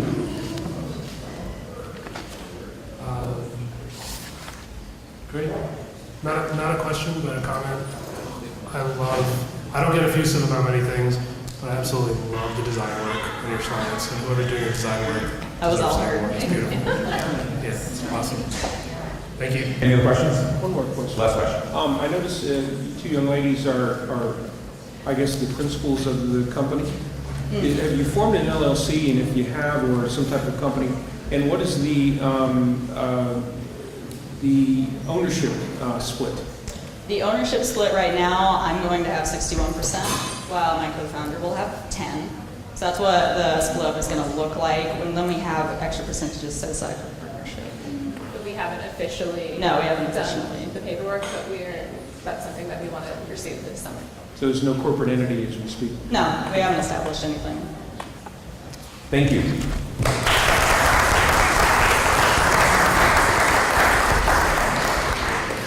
What's really exciting about our Summer Accelerator program is that many of the questions that you hear about corporate entity formation or market research is actually something that we're going to be spending a lot of time with our students that are here during the summer and working that out. We'll have experts with regards to legal and accounting and product and marketing working with our teams and helping refine those concepts, which is why we believe our team's actually been so successful moving forward. Next up, after you then, what's interesting about entrepreneurship is sometimes you have a pivot. We may have a story about a pivot taking place actually today. Please help me welcoming the People's Gym.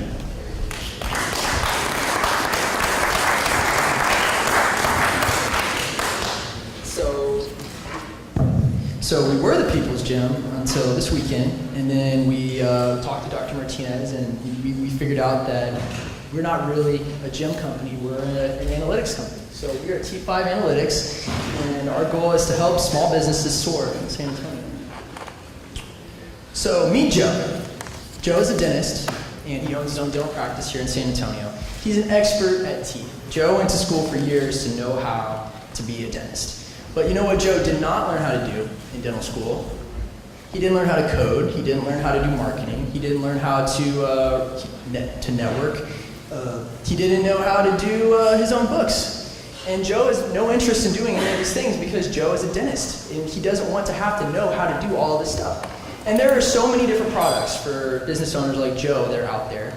But Joe does not have time to learn how to use each of these products. And these are some consumer products I'm sure many of you all are familiar with. And these are just the tip of the iceberg of the types of products that a business owner like Joe could use in his business. But Joe's overwhelmed because he has option fatigue. There's too many options for his business, and he doesn't know which ones he can implement and what solutions he can use to make his business run more effectively. And that's where, so he could hire somebody else full time. But the problem with hiring somebody else is that he has to put that person on salary, and that's expensive. He could learn how to do all of these, he could learn how to do all this stuff himself, or he could have his employees learn how to do it, but then he would be spending time and money. And that's a huge opportunity cost when he wants to run his dental practice. And that's where we come in. So T5 Analytics, our job is to help small businesses, to guide them and help them adapt so that they can become effective in the digital economy. So we serve businesses here in San Antonio, and our areas of focus is helping businesses deal with digital marketers, help businesses upgrade their information technology, and help them streamline their operations. We believe that different businesses have different levels at which they can operate technically, and we help businesses at all levels to achieve their needs. So a small business, maybe all they need is a Facebook and an Instagram presence. As they get bigger, they take on more services and products until they get to the point where they're using full enterprise level software packages. So what would we say to someone like Joe? How would we advise Joe if we went into his practice and tried to tell him how to run it? We can't tell him how to run it because Joe's been doing it for a long time, but what we can do is help him sort through his options. We can help him sort through the existing software packages and find a roadmap to help him use what he needs. So for Joe, we would think that he could use QuickBooks for his accounting, he could use Squarespace for his website, Grande Communications for internet and phone, Facebook and Instagram, ad presence, and then Appointment Plus to manage his practice. So the thought would be that Joe wouldn't necessarily have to be an expert on each of these packages. Joe could have us to call and us to help him implement them and help work with him after the stuff is installed. So our competitive advantage is the fact that we've spent a lot of time, both here at Trinity and in San Antonio as a team, learning how the small business landscape in San Antonio works. And so we think that personal relationships are a huge part of what makes us effective as a company. The fact that we're young means that we're digital natives, so our company is all sophomores. We've been working with software like this since we were kids. And so we have an understanding of this that goes beyond what somebody who's been a dentist for 30, 40 years could have. And as students, we're really flexible, and we're here to learn, so we can be patient with some more slower moving businesses, and there's not the same pressure to keep them constantly upgrading. We can move at a slower pace. And then the fact that we have Trinity gives us great connections in the business world, so that we have resources to pull on until we graduate. Our strategy is to grow organically, so we want to hold community events with our companies that we can use as both marketing opportunities and opportunities to meet other businesses that we can work with. Word of mouth is going to be a huge driver for us. We only want to form relationships with businesses that we know well and are local, because trust is a huge part of what's going to make us work.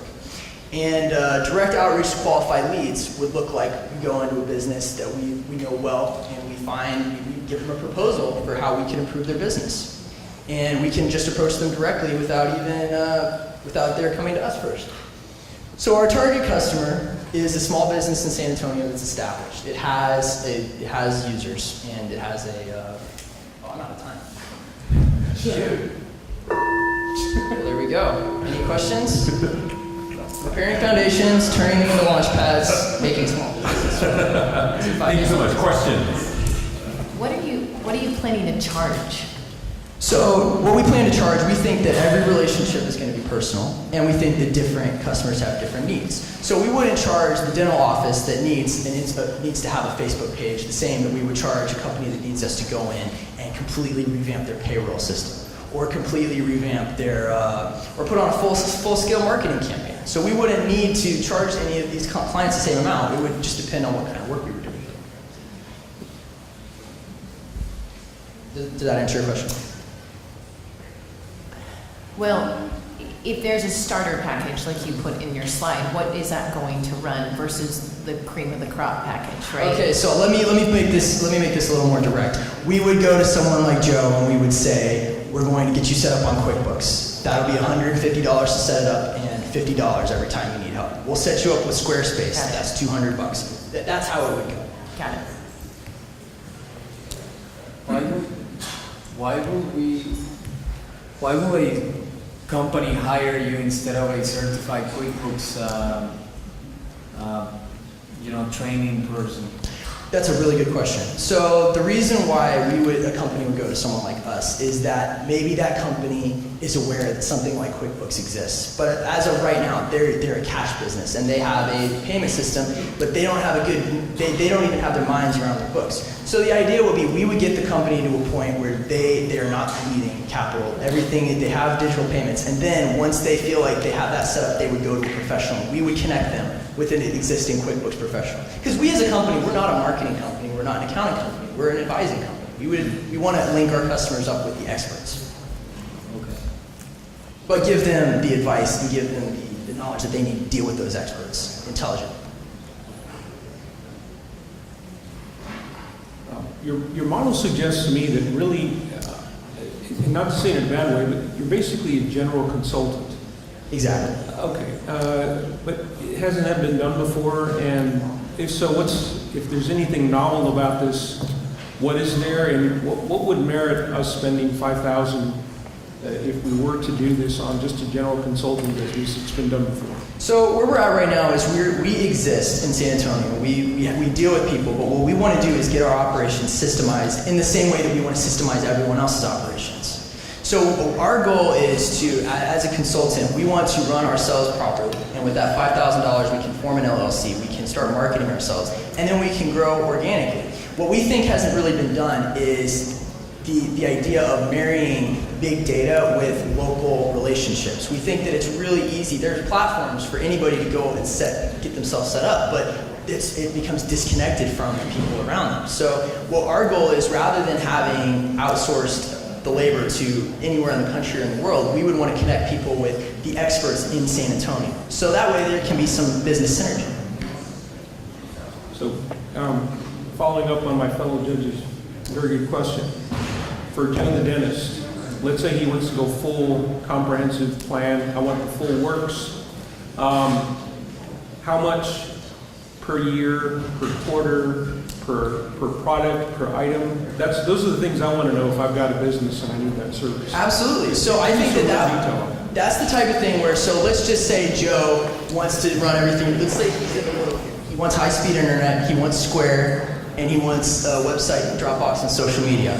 We could go through each of these items and give him a quote based on how big his business is. Does his business make $100,000 a month? Well, then maybe we charge him, we go subscription. If it's a much lower revenue, then it becomes based on what we do for them. I think it would be very much tailor-made to the business owner. And I think that's the type of question that the summer is going to help us work out. Your answer is it depends. I'm sorry? Your answer is it depends? I'm sorry? It depends. Oh, exactly. It depends on the customer. Can you go to your competitive advantage? Yeah. So food for thought, right? For what it's worth, it's less of a question, but food for thought is competitive advantage. Try throwing the word sustainable in front of it, right? Sustainable. So hold on. So sustainable competitive advantage is that which will last, right? Age, you won't be young forever, right? Flexibility, you won't be a college student forever, I hope, right? Patience, maybe, but a lot of that has to do with the fact that you're a college student, so you can go slow, right? So that's going to go away. Experience you will build, so that'll be an increased sustainable competitive. So when you're thinking about competitive advantage, right, the word that's getting used more and more is building a moat around your castle, right? Start building a moat around your castle. What is that you can do that as you continue to work, no one else will be able to do? And right now, it might be tough love, but you're a commodity, right? A lot of people can do what you're doing right now. And so as you build experience, start figuring out where do you start differentiating yourself? Where do you really have an expert skill that you can provide for people? That would be my food for thought for what it's worth. So to respond to that, Sure. I would say that there are definitely a lot of services that provide each of the individual components that we're talking about working with. But I don't know that I know of any real other services that give the type of holistic guidance and step-by-step So I love where you're going with So that. they exist. I mean, they're out there, but I don't know that they're targeted for the smallest type And I businesses. love where you're going with that, but I don't see that come through in your presentation of we are a holistic package, right? Or we are an integrated platform, a small business in a box, right? Like, I don't know if that came out, so I think that's where you might be able to sharpen your spear a little bit. Got it. Okay, thank you. Of course. Thank you. All right, thank you very much.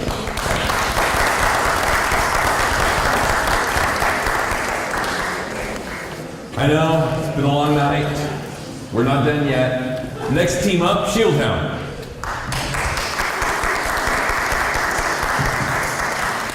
How's it going, guys? So this is Dave. Dave is a motorcyclist. He loves riding his motorcycle everywhere he goes. But having a motorcycle has a lot of problems. One, you can't really look around. You know, these helmets are really bulky. They kind of limit your turning radius. And motorcycles are generally dangerous. So what we want to provide for Dave is a visually assisted augmented reality visor. We don't want to create a helmet for Dave, but we do want to give him a cool visor.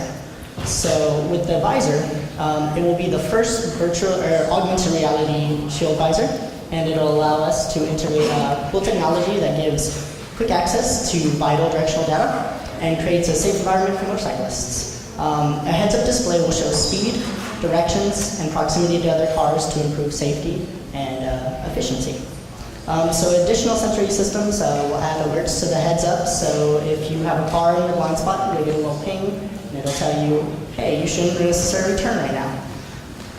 So this is our helmet conceptualized. We want the visor to be separable from the helmet itself. It will be its own standalone device that you can attach to any helmet that somebody already has. We need it to be breathable, durable, transparent. We have technologies that exist that we want to incorporate, such as graphene, an Intel processing chip, and we got to figure out the battery. So technologies such as that. So the current market, as it stands, there's about 3.5 million US motorcyclists at any point. And it's about a 1-to-1 ratio for people who have motorcycles that also wear helmets. And we want to kind of incentivize people that wearing a helmet can be cool, as well as trying to improve the safety factor. With the 24 largest helmet companies, we would hopefully like to license our technology to them so that they can directly integrate it, so that we don't have to deal with that. The reason we are no longer a helmet company, thus the name Shield Helm, is we do not want to take on that liability. So we would like to just have the visor that you can attach and stuff. I did bring a helmet to kind of just explain like how it's detachable, how you can reattach it and stuff like that. So our growth plan. With the money, if we were to win, we would use that to develop and research our product to create a prototype that could work, as well as license some technology from some of the military contractors that are in San Antonio. We have a lot of bases here. Government's working on a lot of technology similar to this, as well as companies like Samsung and Dell. So we'd like to kind of get that out there. That is that.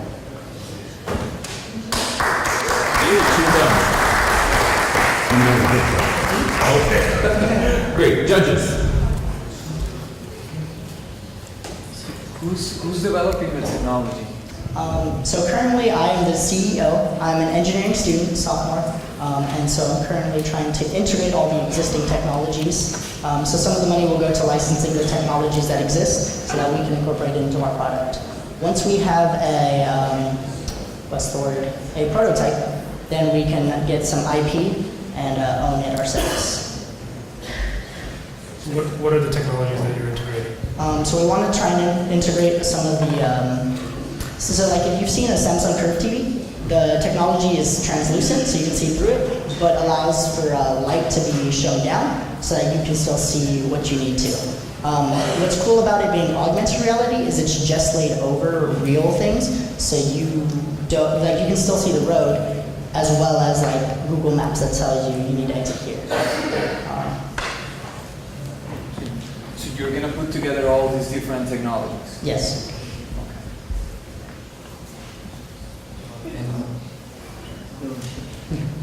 I was going to say, you said that the average cost of a helmet is between 200 and 800? Yes, sir. The 800 one, why is that more expensive? What does that helmet have to the other? So that's actually a more medium helmet, but those things integrate things like Bluetooth technology so that you could communicate with other motorcyclists, as well as like safety factors. But that's kind of what that offers. Whereas our visor standalone product will offer things like augmented reality, but that's why those are so expensive. They integrate Bluetooth, music, stuff like that, as well as safety. You have a model or a unit price, let's put it that way, $200, $800. Yet you haven't specified the technology has been patented, whether or not a patent exists. Those things are very, very costly. An intellectual property attorney will charge somewhere around $50,000 just to determine whether or not a patent exists. Yet you've got a unit price. How did you get to the unit price given the fact that you're not sure whether or not the technology has been patented or whether you can patent it yourself? So let me be clear, we don't actually have a unit price for our technology. I put the average unit price for helmets. So that's about what a helmet would go for. Once we are able to create a prototype and make it cost effective, we can then generate what we would believe to be an average cost for our product alone. But forgive me, but my basic economics 101 is economies of scale. It may take a very, very long time for that to become cost efficient. Yes. How have you factored that in, and what have you done to let's say, arrive at a conclusion as to how you got the 200 to 800? Like I said, the 200 800 is just the average cost of helmets. If you want an average price for it, I would think it would cost to develop this product right now. I think it could be anywhere from $2,000 to $5,000. I'm not exactly sure. It'll take some further research, but I believe that's what the Stumberg money would go towards. It would be me going out, contracting, licensing, stuff like that, to figure out what the most effective would be, so that I could bring the cost down. If you're talking about that much per helmet, and I saw you had some statistics on the market for people who do motorcycling. Doesn't that significantly cut down your market of those people that can afford an $8,000 helmet? Sure. I will say that the average motorcyclist makes a good medium income. Motorcycles are not necessarily cheap, insurance and stuff like that. So people who have motorcycles already have a good base income. We only believe the market to be motorcyclists, but it could very well be skiers. You know, if you have to buy ski goggles and you just want an accelerometer or, you know, like proximity technology, just to know who's behind you and stuff like that, that could very well be done at a much cheaper cost. I think that the price will come variable to things that we're going to offer per visor package. So things like Google Maps would be more expensive, things like that. And can this technology be adaptable to, let's say, a car or some other type of vehicle? For sure. That's something that we would like to look into. I'm just very passionate about motorcycles. I really would like to be a rider one day. So that's why we started off here. But it can very well be adapted to cars so that you don't have to stick your phone out. How long will it take you to create a prototype? I'm not very sure. I would like to say a couple months. I have submitted this as a senior design project for engineers. I'm also an engineer, so hopefully I can have a team of engineers working on this to accelerate that time. And then when I get to be a senior, I'll work on that as well. Question regarding end users. You mentioned motorcyclists, skiers. What about people that there's some vision impairment? Pfizer, all the technology that's working towards people with special needs. Have you looked at that as part of your target market? I actually haven't done that as part of our target market. I do know that there's a lot more competitiveness in that one. So like Intel's working on something, Google Glass was another technology that was being worked on. So I don't know if I want to combat those huge companies yet, but if we're able to develop something that works, for sure.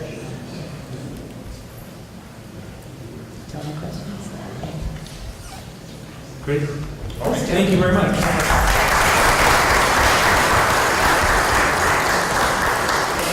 So, Trinity Entrepreneurship and Trinity University have phenomenal community partnerships, and one of that phenomenal partnerships is Geekdom, our local technical co-working space. They partnered with the city of San Antonio to develop what's known as the CivTech Challenge. They had the opportunity to come and present those city challenges here to our students here at Trinity University, and we're proud to have a student team who's actually actively working one of those CivTech challenges present for you tonight. Actually, coming up next, find us there. Okay, like Dr. Martinez said, we are Find Us Safe, but we've actually pivoted from that name to our overall corporate name of Blue Ocean Technology. And Blue Ocean is a business theory that there is a whole vast sea of a market that it just takes a little bit of innovation to tap into that market. And we believe that the BLE, Bluetooth Low Energy Beacon Technologies, is that market. And so the birth of our idea came in class, in the 2111 class, and that was about 2 months ago that we learned about the CivTech Challenge. And since then, we have started off running with it. We have had 2 weeks after, the next week after that, we had the city of San Antonio, 4 different departments come and pitch their idea. We believe we could solve 2 of those problems. We focused on parks and recreation and center city development operations on the Riverwalk. And since then, we have pivoted to just focus on the Riverwalk as our main initiative. So the approach we're going to take to solve this problem is create a walking-based mobile application that will essentially map out the businesses along the Riverwalk and give people a great chance. It gives the people a greater opportunity to find their way from point A to point B, while also having a secure way to store the data. And we have come up with a way. It's an exercise-based reward system called Fit Cash.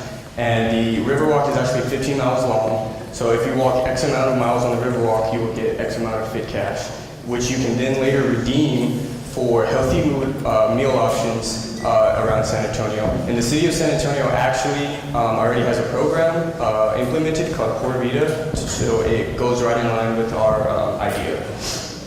The technology we're going to be using is Bluetooth Low Energy Beacons, or BLE for short. And the great thing about this technology is that it's in every iPhone 4S and above. Every iPhone 4S and above. And Androids have also caught up. Okay, there we go. Have also caught up to this technology as well. And security is a big issue, of course, because you don't want people's personal information about where they are being tracked. But that's not an issue because the BLE beacons itself only transmit data. They don't store or receive any information. They only send out alerts, your locations, and messages. So for an example, if you're walking along the Riverwalk and you have our mobile application open and you walk next to Casa Rio, they could ping you an alert They could tell you how long the wait for the line is. They can tell you coupons they have. They can send you coupons. They can send you their menu. So it just makes the relationship between the business and the customer that much greater. And the technology that Google Maps does not currently map out the subterranean level of the Riverwalk. It will take you up to the street level and then back down to the Riverwalk. And this just eliminates that unnecessary walk up the staircase, and you'll be able to get from point A to point B along the Riverwalk.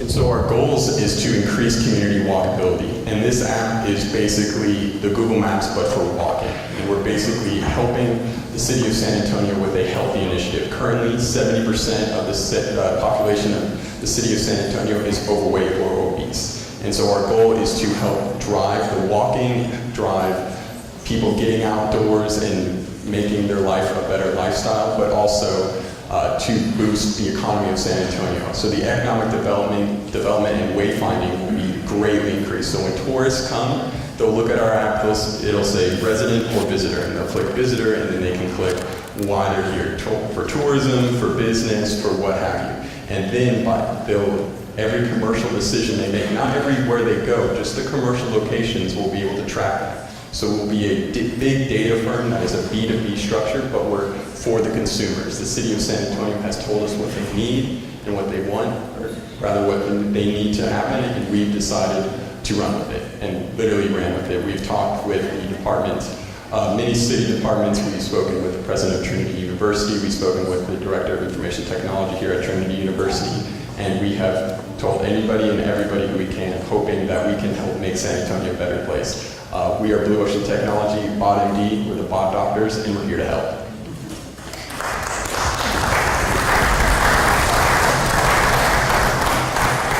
Questions? So, a few questions.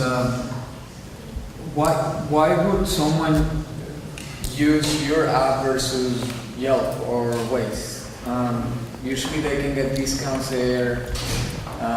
Is there anything that will give them more than those very robust apps?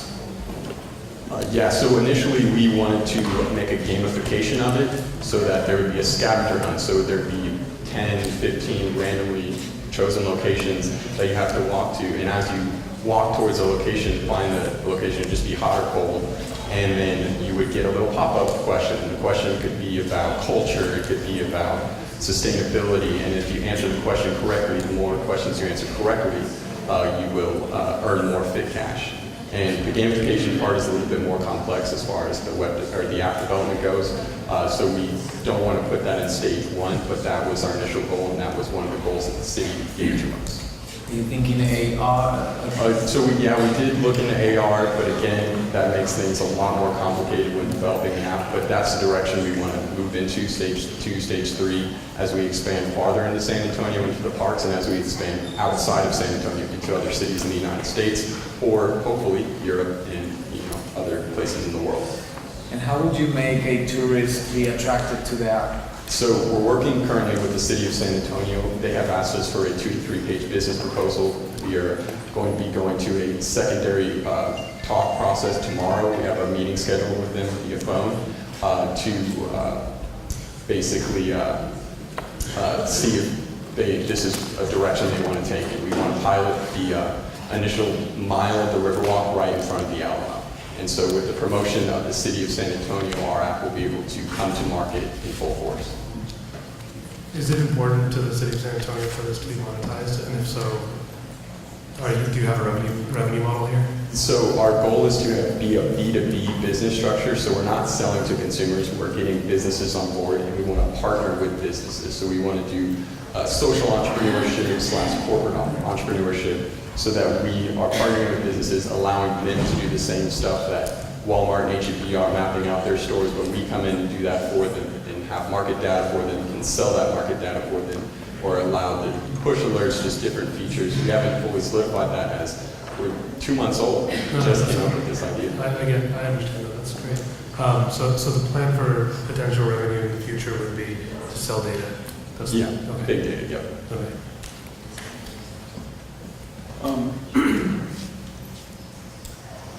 I'm glad to hear native San Antonian involved. I'm also native San Antonian. I'm sure you've seen this. I'd say, what do you think, 75, 85% of downtown is tourists? Yes. Tourists, would you say?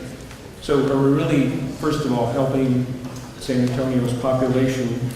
And secondly, I'm sure you've observed, it's all tourist type venues down there, right? They're not necessarily healthy. There's no healthy options down there. You got Mexican food, you've got a whole variety of things that are not healthy. To me, that's a little bit of a tough sell because of those two obstacles. How do you address those two issues? So the main issue is, of course, I'm from San Antonio, I've been here my whole life, and it would be great to even get everybody involved, get everybody active, get that obesity and overweight down, and also give people the incentives to actually go out and do these things. And these healthy food meal options are a great way to do that. And this will hopefully incentivize tourist locations to start putting healthy meal options on their menus, as the Fit Cash will be only for healthy meal options, and so hopefully the restaurants will hopefully follow that. But even if they don't, maybe that'll drive tourists and residents to go to healthier meal options, as they will have discounts for them. So would that require you, your business, to go to each restaurant or venue and enter into an agreement with each one saying, we've got this incentive, we'd like you to enter into this program, whereas they might respond and say, we're fine, we've got all the business we need? The goal actually is to approach the Chamber of Commerce. My aunt is actually president of the Chamber of Commerce in Houston. I work for the Greater Houston Partnership, which is like a Chamber of Commerce, just on a big scale for corporations, and the goal is to approach Chamber of Commerce and go and attract businesses through that manner, so we don't have to go door to door to door on the Riverwalk, but we can go to a larger scale for the Chamber of Commerce and then ask them via that way. And so it's a little bit more efficient and less, walking door to door being a salesman. So you want to be walking? Yeah, well, we do want to be walking, but we want to be walking correctly. So you all mentioned that the goal would be the mile around the Alamo, right? Right. Reference with the other question down the table. Knowing with the expansion of the Pearl and how the Riverwalk is doing, there's actually a lot of residents that spend time there now in that area. So why is it the Alamo Mile versus going where actual residents are spending time to get this, where actually down at the Pearl there would be more fit options? The main driver for that actually is we initially wanted to pilot on Trinity's campus to make sure the technology worked, and the city said they would rather us pilot it on the Riverwalk. And so that's where we pivoted from piloting on Trinity's campus to piloting on the Riverwalk, as that is where a lot more of the economic development comes from for the city of San Antonio. 1 minute. Yeah, and the reason I tell you is because there's some amazing things that are going on at the Pearl now. So Tuesday nights they have like healthy night for families, and just watching what is now being creative. And on top of that, you would want to think about an incentive to get someone to even come downtown. Part of the reason our community doesn't like to go downtown is because it's hard to park, not easy to do so. If we want to get them walking, it would seem that we need to get them to a place that they can get to the Riverwalk easily, especially to make it affordable for families. So if the Fit Cash could also possibly go towards parking or things that, because that's a reality that people run into. And yeah, one of the things we were suggesting actually in our initial pitch was to partner with VIA. The Fit Cash can also offer public transportation methods, so that if you're in a park, you run 5 miles down the park, you're at the other side of a trailhead, you can get a bus ride all the way back. Thank you. Okay, thank you.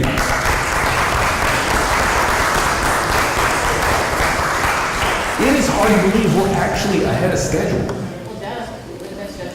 Awesome panel. Our last team for tonight is a great little startup that has its home and its birth here on our Trinity campus. Next up, Quick Sip Coffee.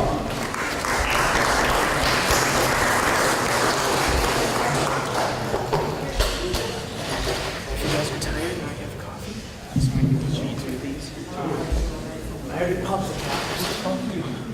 coffee. So good evening, my name is Jacob Perls-Edelman. A few years ago, I had the great idea as a young entrepreneur to start a bar and coffee shop. And I was very young and I had no money, so I pretty much fell through on that idea. But in my process of trying to start it, I met a lot of people in the coffee industry, one of those being James, who owns Pulp Coffee, a local coffee company here in San Antonio. And he taught me about the true artisanship of specialty coffee roasting and specialty coffee brewing. And that's what led me to start my first business, which is Quick Sip Coffee, selling cold brew coffee out of my dorm room. And in this process and in my research with James, we started to understand the real issues with the specialty coffee industry. The first is, it's way too expensive to brew a cup of specialty coffee every single morning for yourself. And even if you wanted to incur that cost, it takes 10 minutes if you're a proficient brewer just to get a cup down every morning, which is too much time for most people. And if you really want a cup of specialty coffee and you don't want to incur the cost and you don't want to brew yourself, it takes about 15 minutes to get to the local coffee shop, which again is just too much time for most people. So our solution is Quick Sip Coffee, a bottled specialty cold brew coffee that can be consumed with a pop of a cap. So when I started this business, I started selling private label bottles from James at Pulp Coffee, just literally selling to my friends on campus out of my dorm room. And I met my business partner in the summer of 2017, and we understood that in order to make a viable business model, I needed to start producing it myself. So literally every day, I would brew a batch of cold brew coffee. I would take it to my partner about 45 minutes away. He would try it. He would tell me it was awful until August of 2017 when we actually started selling because we had a good product. So now we sell, and with that traction, we gained word of mouth on Trinity, and Aric contacted us and asked us if we wanted an opportunity to sell on Trinity's campus. So on the Trinity campus, we sell 2 cases every 48 hours. We stock 6 cases per week. Our revenues to date from August are $3,700, and we actually didn't start servicing the Aric account until November of 2017. We are now in the last step of becoming an official Aric vendor, and with that, we have an agreement to enter into new distribution outlets in San Antonio. And what those look like is St. Mary's University, Rackspace, UTSA, Frostbank, and of course Trinity as well. So this is planned for August of 2018, and the yearly projected revenue for those accounts would be $250,000 to $500,000 per year. And then with that revenue and that traction, we want to take on the University of Texas market. So with the University of Texas market, the yearly revenue projected for that is about $5 to $10 million. And how we're going to gain that traction is, with the traction with Aric, we can prove to other food service distributors, which would be new customers, to supply our product on their campuses as well. And what's the big number we're all wondering? It's $1.36 billion. So that is the total U.S. university market for bottled specialty cold brew coffee. The larger coffee market is about $20 billion. This is our total addressable market. And the good thing about this is we can actively take more of the market share of this as opposed to saying the $20 billion coffee market. So what would we do with $5,000 to get to $1.36 billion? We would use it as seed funding for manufacturing processes to meet scale production. So if we really want to meet that goal by August of 2018 to gain the revenue of $250,000 to $500,000 within the first year of business, we need to scale our production quite a lot. And this would be a great opportunity to start that. And then also investing in new marketing materials for the new accounts we're about to take on. Because we have such a strong word of mouth on Trinity, we're not sure yet in other accounts if we're going to have that same traction. So in order to make sure that we do have those sales on those other accounts, we're going to make sure to tell our story on those accounts in whatever way is best. And the reason why we're going to be successful in this market, so we have 3 main competitive advantages compared to all of those other companies in our market. The first is our quality of our product. So we've talked to a lot of people in coffee, and we've had several customer interviews, and we understand that our cold brew coffee is the highest quality specialty cold brew coffee on the market. Second, we have a distribution infrastructure through the Aric channel that these specialty coffee companies in this space do not have. So Blue Bottle Coffee and Trident Coffee are very specialty coffees, and they're very good. The problem is they don't have the infrastructure that Starbucks, High Brew, Califia Farms, and Dunkin' Donuts have under these food distributors.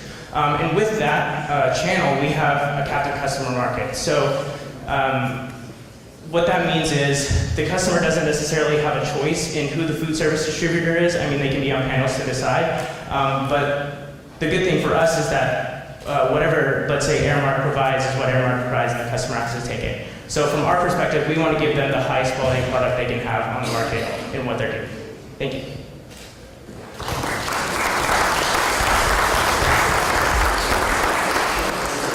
Final round of questions for the night. So I'm a pretend coffee aficionado. What's your cost to produce, first of all, and what are you selling at? That's the first question. Yes, so our cost to produce, the total product is $1 per bottle, and our profit margin is 60%. Okay, and I should have started with it's really good. So Thank you. Thank you. Very good. I noticed the ingredients just say coffee and water, so how are you getting the cinnamon and berry flavors in these? So that's actually the notes of the coffee. Okay. So what a lot of people don't understand and why we started this business was specialty coffee has these notes that are produced from the coffee itself. And a lot of companies like Starbucks over-roast their coffee to take away those flavors. So in working with specialty, local, small batch coffee companies, we can get these flavor notes out of the coffees without putting anything in them. It's really beautiful. So what is who's the roaster? So right now we're working with White Elephant Coffee down in Southtown, but we're actually setting up a partnership with a local coffee company that's starting up, Shotgun House Coffee Roasters, and we're going to have a very close, almost synonymous relationship with them, kind of like Merit and Local, to where we can lower our greater increase our profit margin, and then if we have to lower it again for other corporate accounts, we have that wiggle room. So if I was to carry this wonderful coffee in my yoga studios and CrossFit gyms, what is the shelf life? The shelf life is about 3 to 4 months, and I say shelf life, so that's probably that's more the quality of the flavor. So coffee doesn't necessarily go bad, and we're actually going to send our product to a food scientist here in the next couple of weeks to find out what the real shelf life is. But in terms of flavors, it's about 3 to 4 months, and we've tested ourselves with literally just setting it out at different temperatures and different locations, and it'll last on the shelf at room temperature about a year. Would you have any plans? I know you are highly focused on university settings, but considering that San Antonio locally, and do you have any plans to contact HEB or any local grocery markets to get within there? Because yes, absolutely. So our scaling plan was to tackle the customer where they start, not necessarily at the grocery store. So there was a company that was started a few years ago that was a bottled specialty cold brew, and they were actually in HEB and they were from San Antonio, but they're no longer in business because they went straight to the grocery store. So what we're trying to do is start with the customers in this demographic when they're younger, and then also at the corporate level when they're drinking the coffee at work and at school, so that whenever they go outside or students go outside, they go straight to the grocery store and they know exactly where Quick Sip cold brew is, not necessarily just putting it there, like taking a risk of, is this going to sell or not? Do you have a plastic presentation or a can presentation? I'm sorry? Do you have a different presentation, plastic or? No, so our only packaging is glass because we felt that what the coffee market really needed was something that fed the lifestyle of the people that drink it, right? So if you look at frappuccinos or like hybrid coffee, it's in cans or it looks milky, it doesn't look healthy. And a lot of the people that are drinking these products are college students, the demographic that wants to be healthier, that wants to be more aesthetic. And the packaging behind our product had our customers in mind. How are you guys doing manufacturing? Where are you manufacturing? What's your ability to scale up? Yes, so right now we manufacture in a certified commercial kitchen in Alamo Heights that we have the ability to use, but we plan, regardless of the outcome of tonight, to move into our own manufacturing space in the next couple of months so that in August of 2018 we can facilitate those accounts. Luckily, it's pretty easy to scale a coffee business because the brewing equipment isn't that much and the manpower isn't that terrible either because cold brew just kind of sits on its own and then the bottling is a really tasking part. So it's just literally hiring more employees and buying bottles. My last question would be, would you deliver to Austin? Oh, absolutely. Absolutely. I will drive it in my car to Austin. Yes, sir. One observation. My understanding is that aluminum cans, even though they may not be aesthetically pleasing as bottles, cost less, they result in a colder drink, and they're more environmentally sustainable. Number one, have you thought about that? Number two, I really want to follow up on the question of my co-judge here and ask, the ingredients do say coffee and water, yet the sort of the denotation here says cinnamon on one and chocolate and berries on the other. it kind of makes me wonder a little bit if there's some type of artificial flavoring. To me, it suggests that it should be either in the ingredients, or you should explain that a little more. And the third part about it is that I may be old school, but to me, coffee, it's kind of a little bit of an experience. You sit and you want to enjoy a warm cup of coffee. Have you done any market research on that one? So those three things. So the first question was, have we considered cans? Yeah, so we've considered aluminum cans. The issue with that is you have a large manufacturing facility, and it actually costs a lot more for an initial investment to get into that. So as a startup, we saw it was more viable for glass bottles as it's easier to source. And then your second question? The ingredients. The ingredients. Okay, so like I said earlier, the ingredients and the notes. So it's kind of like wine. We can't really say like these notes are going to come out of this like process of making wine. So with specialty coffee, it's a similar thing. In the new wave, the third wave of coffee, people are starting to appreciate the notes of the natural coffee bean more. You can't taste those notes in like a Starbucks coffee because it's over roasted. But I don't think any natural coffee contains notes of chocolate or berry or cinnamon. Those are usually ingredients that are added into the coffee. So shouldn't there be some indication on the bottle that it has that? Yes, that's why the notes are on the bottom. No, they're not added. It's like wine. It's just the taste of the coffee. I can attest to that. And then just the, hot coffee versus cold coffee, I guess you've done that research. Yeah, absolutely. So I'm a hot coffee consumer myself. I don't particularly drink cold brew on a regular day, and I'm the person who takes 10 minutes every morning to brew a hot cup of specialty coffee. But I understand from being in the market myself and seeing literally my customers walk next to me, tasting the product and living the lifestyle of our customer demographic, that this is what they want. They want a product that serves the lifestyle in all of the health aspects, the quality aspects, and the aesthetic aspects.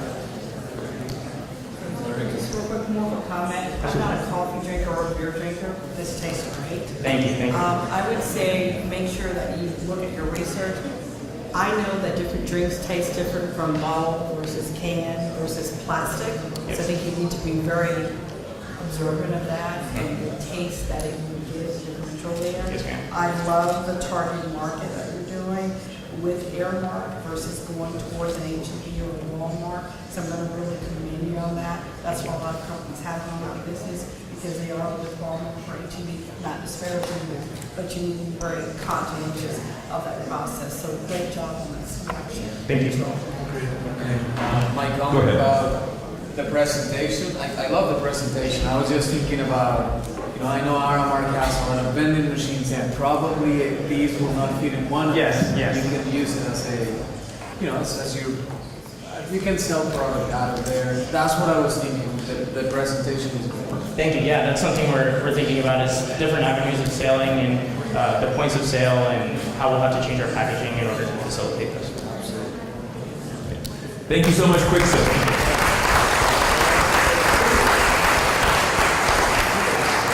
So, two things are going to happen next. First, the teams will be at individual stations around the room. We encourage you to spend some time networking with the teams. If there's things that you heard during the presentation, please take this time to engage with them, questions that you may have as an audience member, a connection. And please don't forget your card if there's comments that you want to specifically give the teams. Now's a great time to do that. We'll have all the teams here in the room while the second thing happens, which is the judges will go upstairs and be deliberating. I want to emphasize that the Stumberg Prize isn't just about the 5 teams that go off and become finalists. It's really about all 10 teams and all the students who are participating as part of this process. Even for those teams that didn't get the opportunity to get this funding tonight, we're extremely excited that this experience will then prepare them to come back at a future Stumberg Prize. So please join me in thanking all 10 teams. You're all winners. Thank you.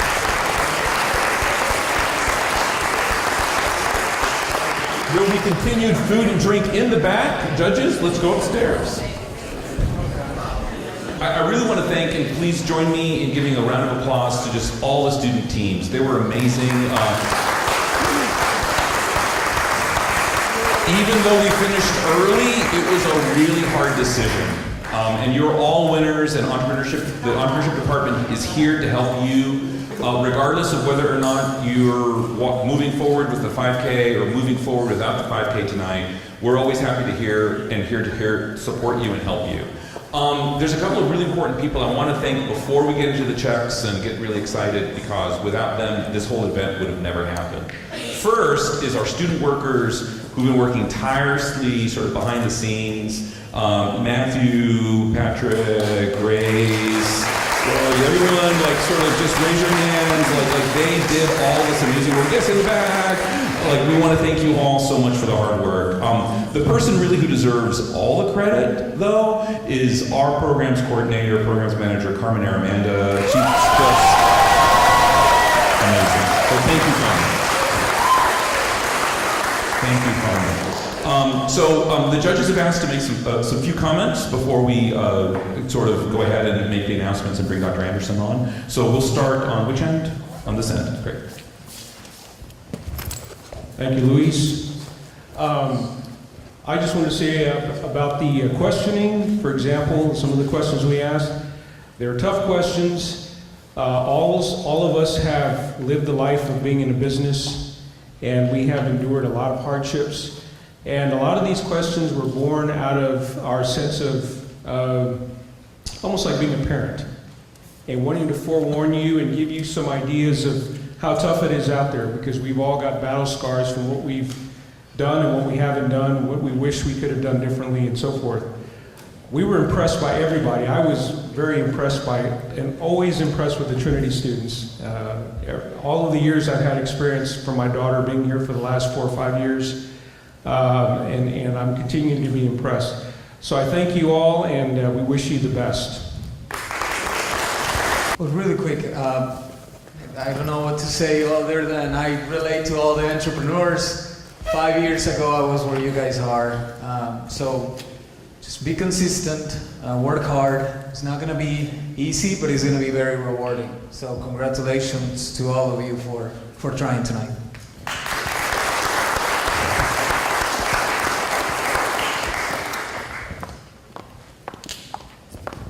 Can we breathe? Can we exhale a little bit? Hey, I just want to thank all of you guys. Your passion for what you do and for what you love, maintain that passion. If that's the best advice I can give you, is to maintain that passion and the love for what you do. Just because you receive a no, that does not mean stop. That means just go ahead, adjust it. I like to call it an opportunity for growth. So whenever you hear a no or you have a stumble, it's just an opportunity for growth to make you better. Thank you for just inspiring me tonight, giving me passion, and again, just love what you do and do it well.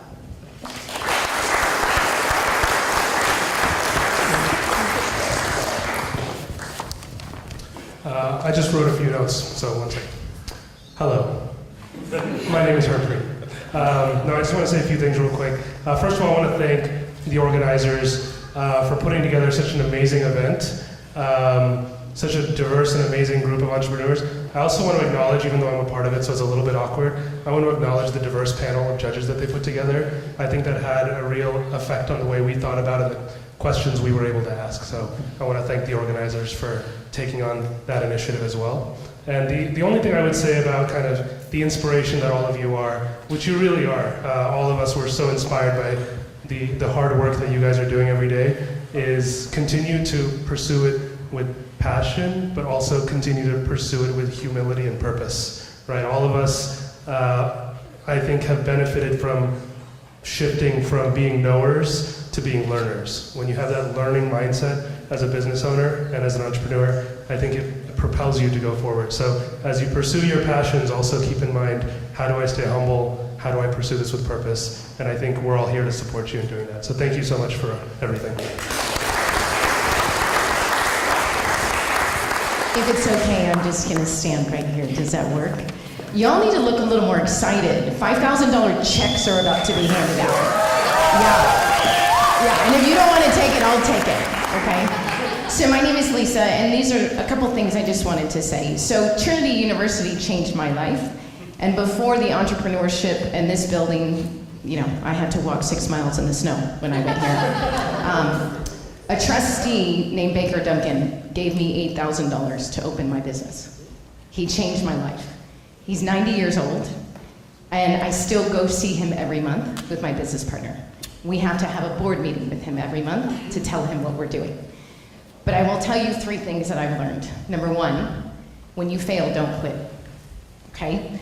Number 2, if you're not having fun, don't do it, okay? And number 3, entrepreneurship is not for wusses. So you better get your big girl pants on, okay? So you all have been incredible. Thank you for tonight. So we're almost there. This program and this department would not exist without the incredible support we get from the administration here from Trinity University. Please join me in welcoming President Diney Anderson. Thank you. I just want to congratulate everyone on this wonderful evening. You know, walking in here, and it's just a big gulf of energy when you hear everyone talking, doing their pitches, getting ready. You do wonderful things for us, and so we're very excited to watch what will happen in the next moment here. I'm going to share one thought with you, a quotation. Do not follow where the path may lead. Go instead where there is no path and leave a trail. I love seeing you because you're real trailblazers. You're going to do great things. I'm proud that you're at Trinity. So now, let's see who gets some checks. All right. So, I want to remind you all 2 important things. 1, we will be awarding a grand prize in probably September-ish or so. So come back for the finals of the Stumberg Prize competition. You'll find out which one of our 5 teams win $25,000. Second, there'll be some pictures and stuff taken after we award the checks, so please, students that have checks, don't disappear. There's lots of pictures that will need to be taking place, so no one disappear. So Dr. Anderson will be helping me passing out the big checks. This is in no particular order. So the very first check goes out to Mona.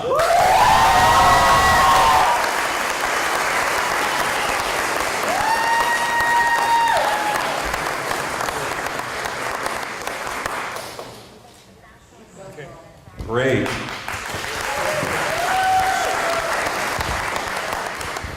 The next team, intersourcing.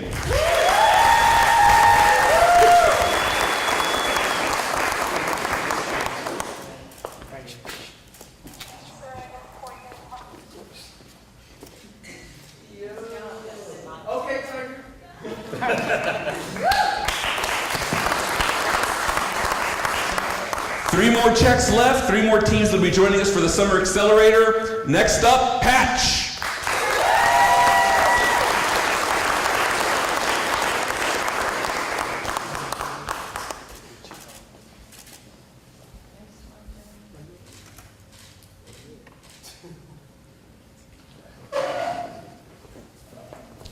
Two more teams left, 2 more teams to receive a check that Trinity University will pay you. Complete chess.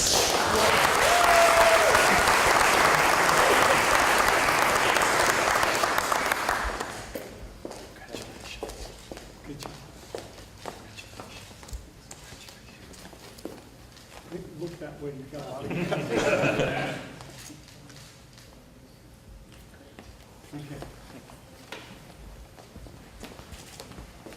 And final check, and again, for all the teams that did not receive a check tonight, we are here to help you so you can come back next year and be one of our 5 teams that get a check. The very last team for tonight, Quick Sip.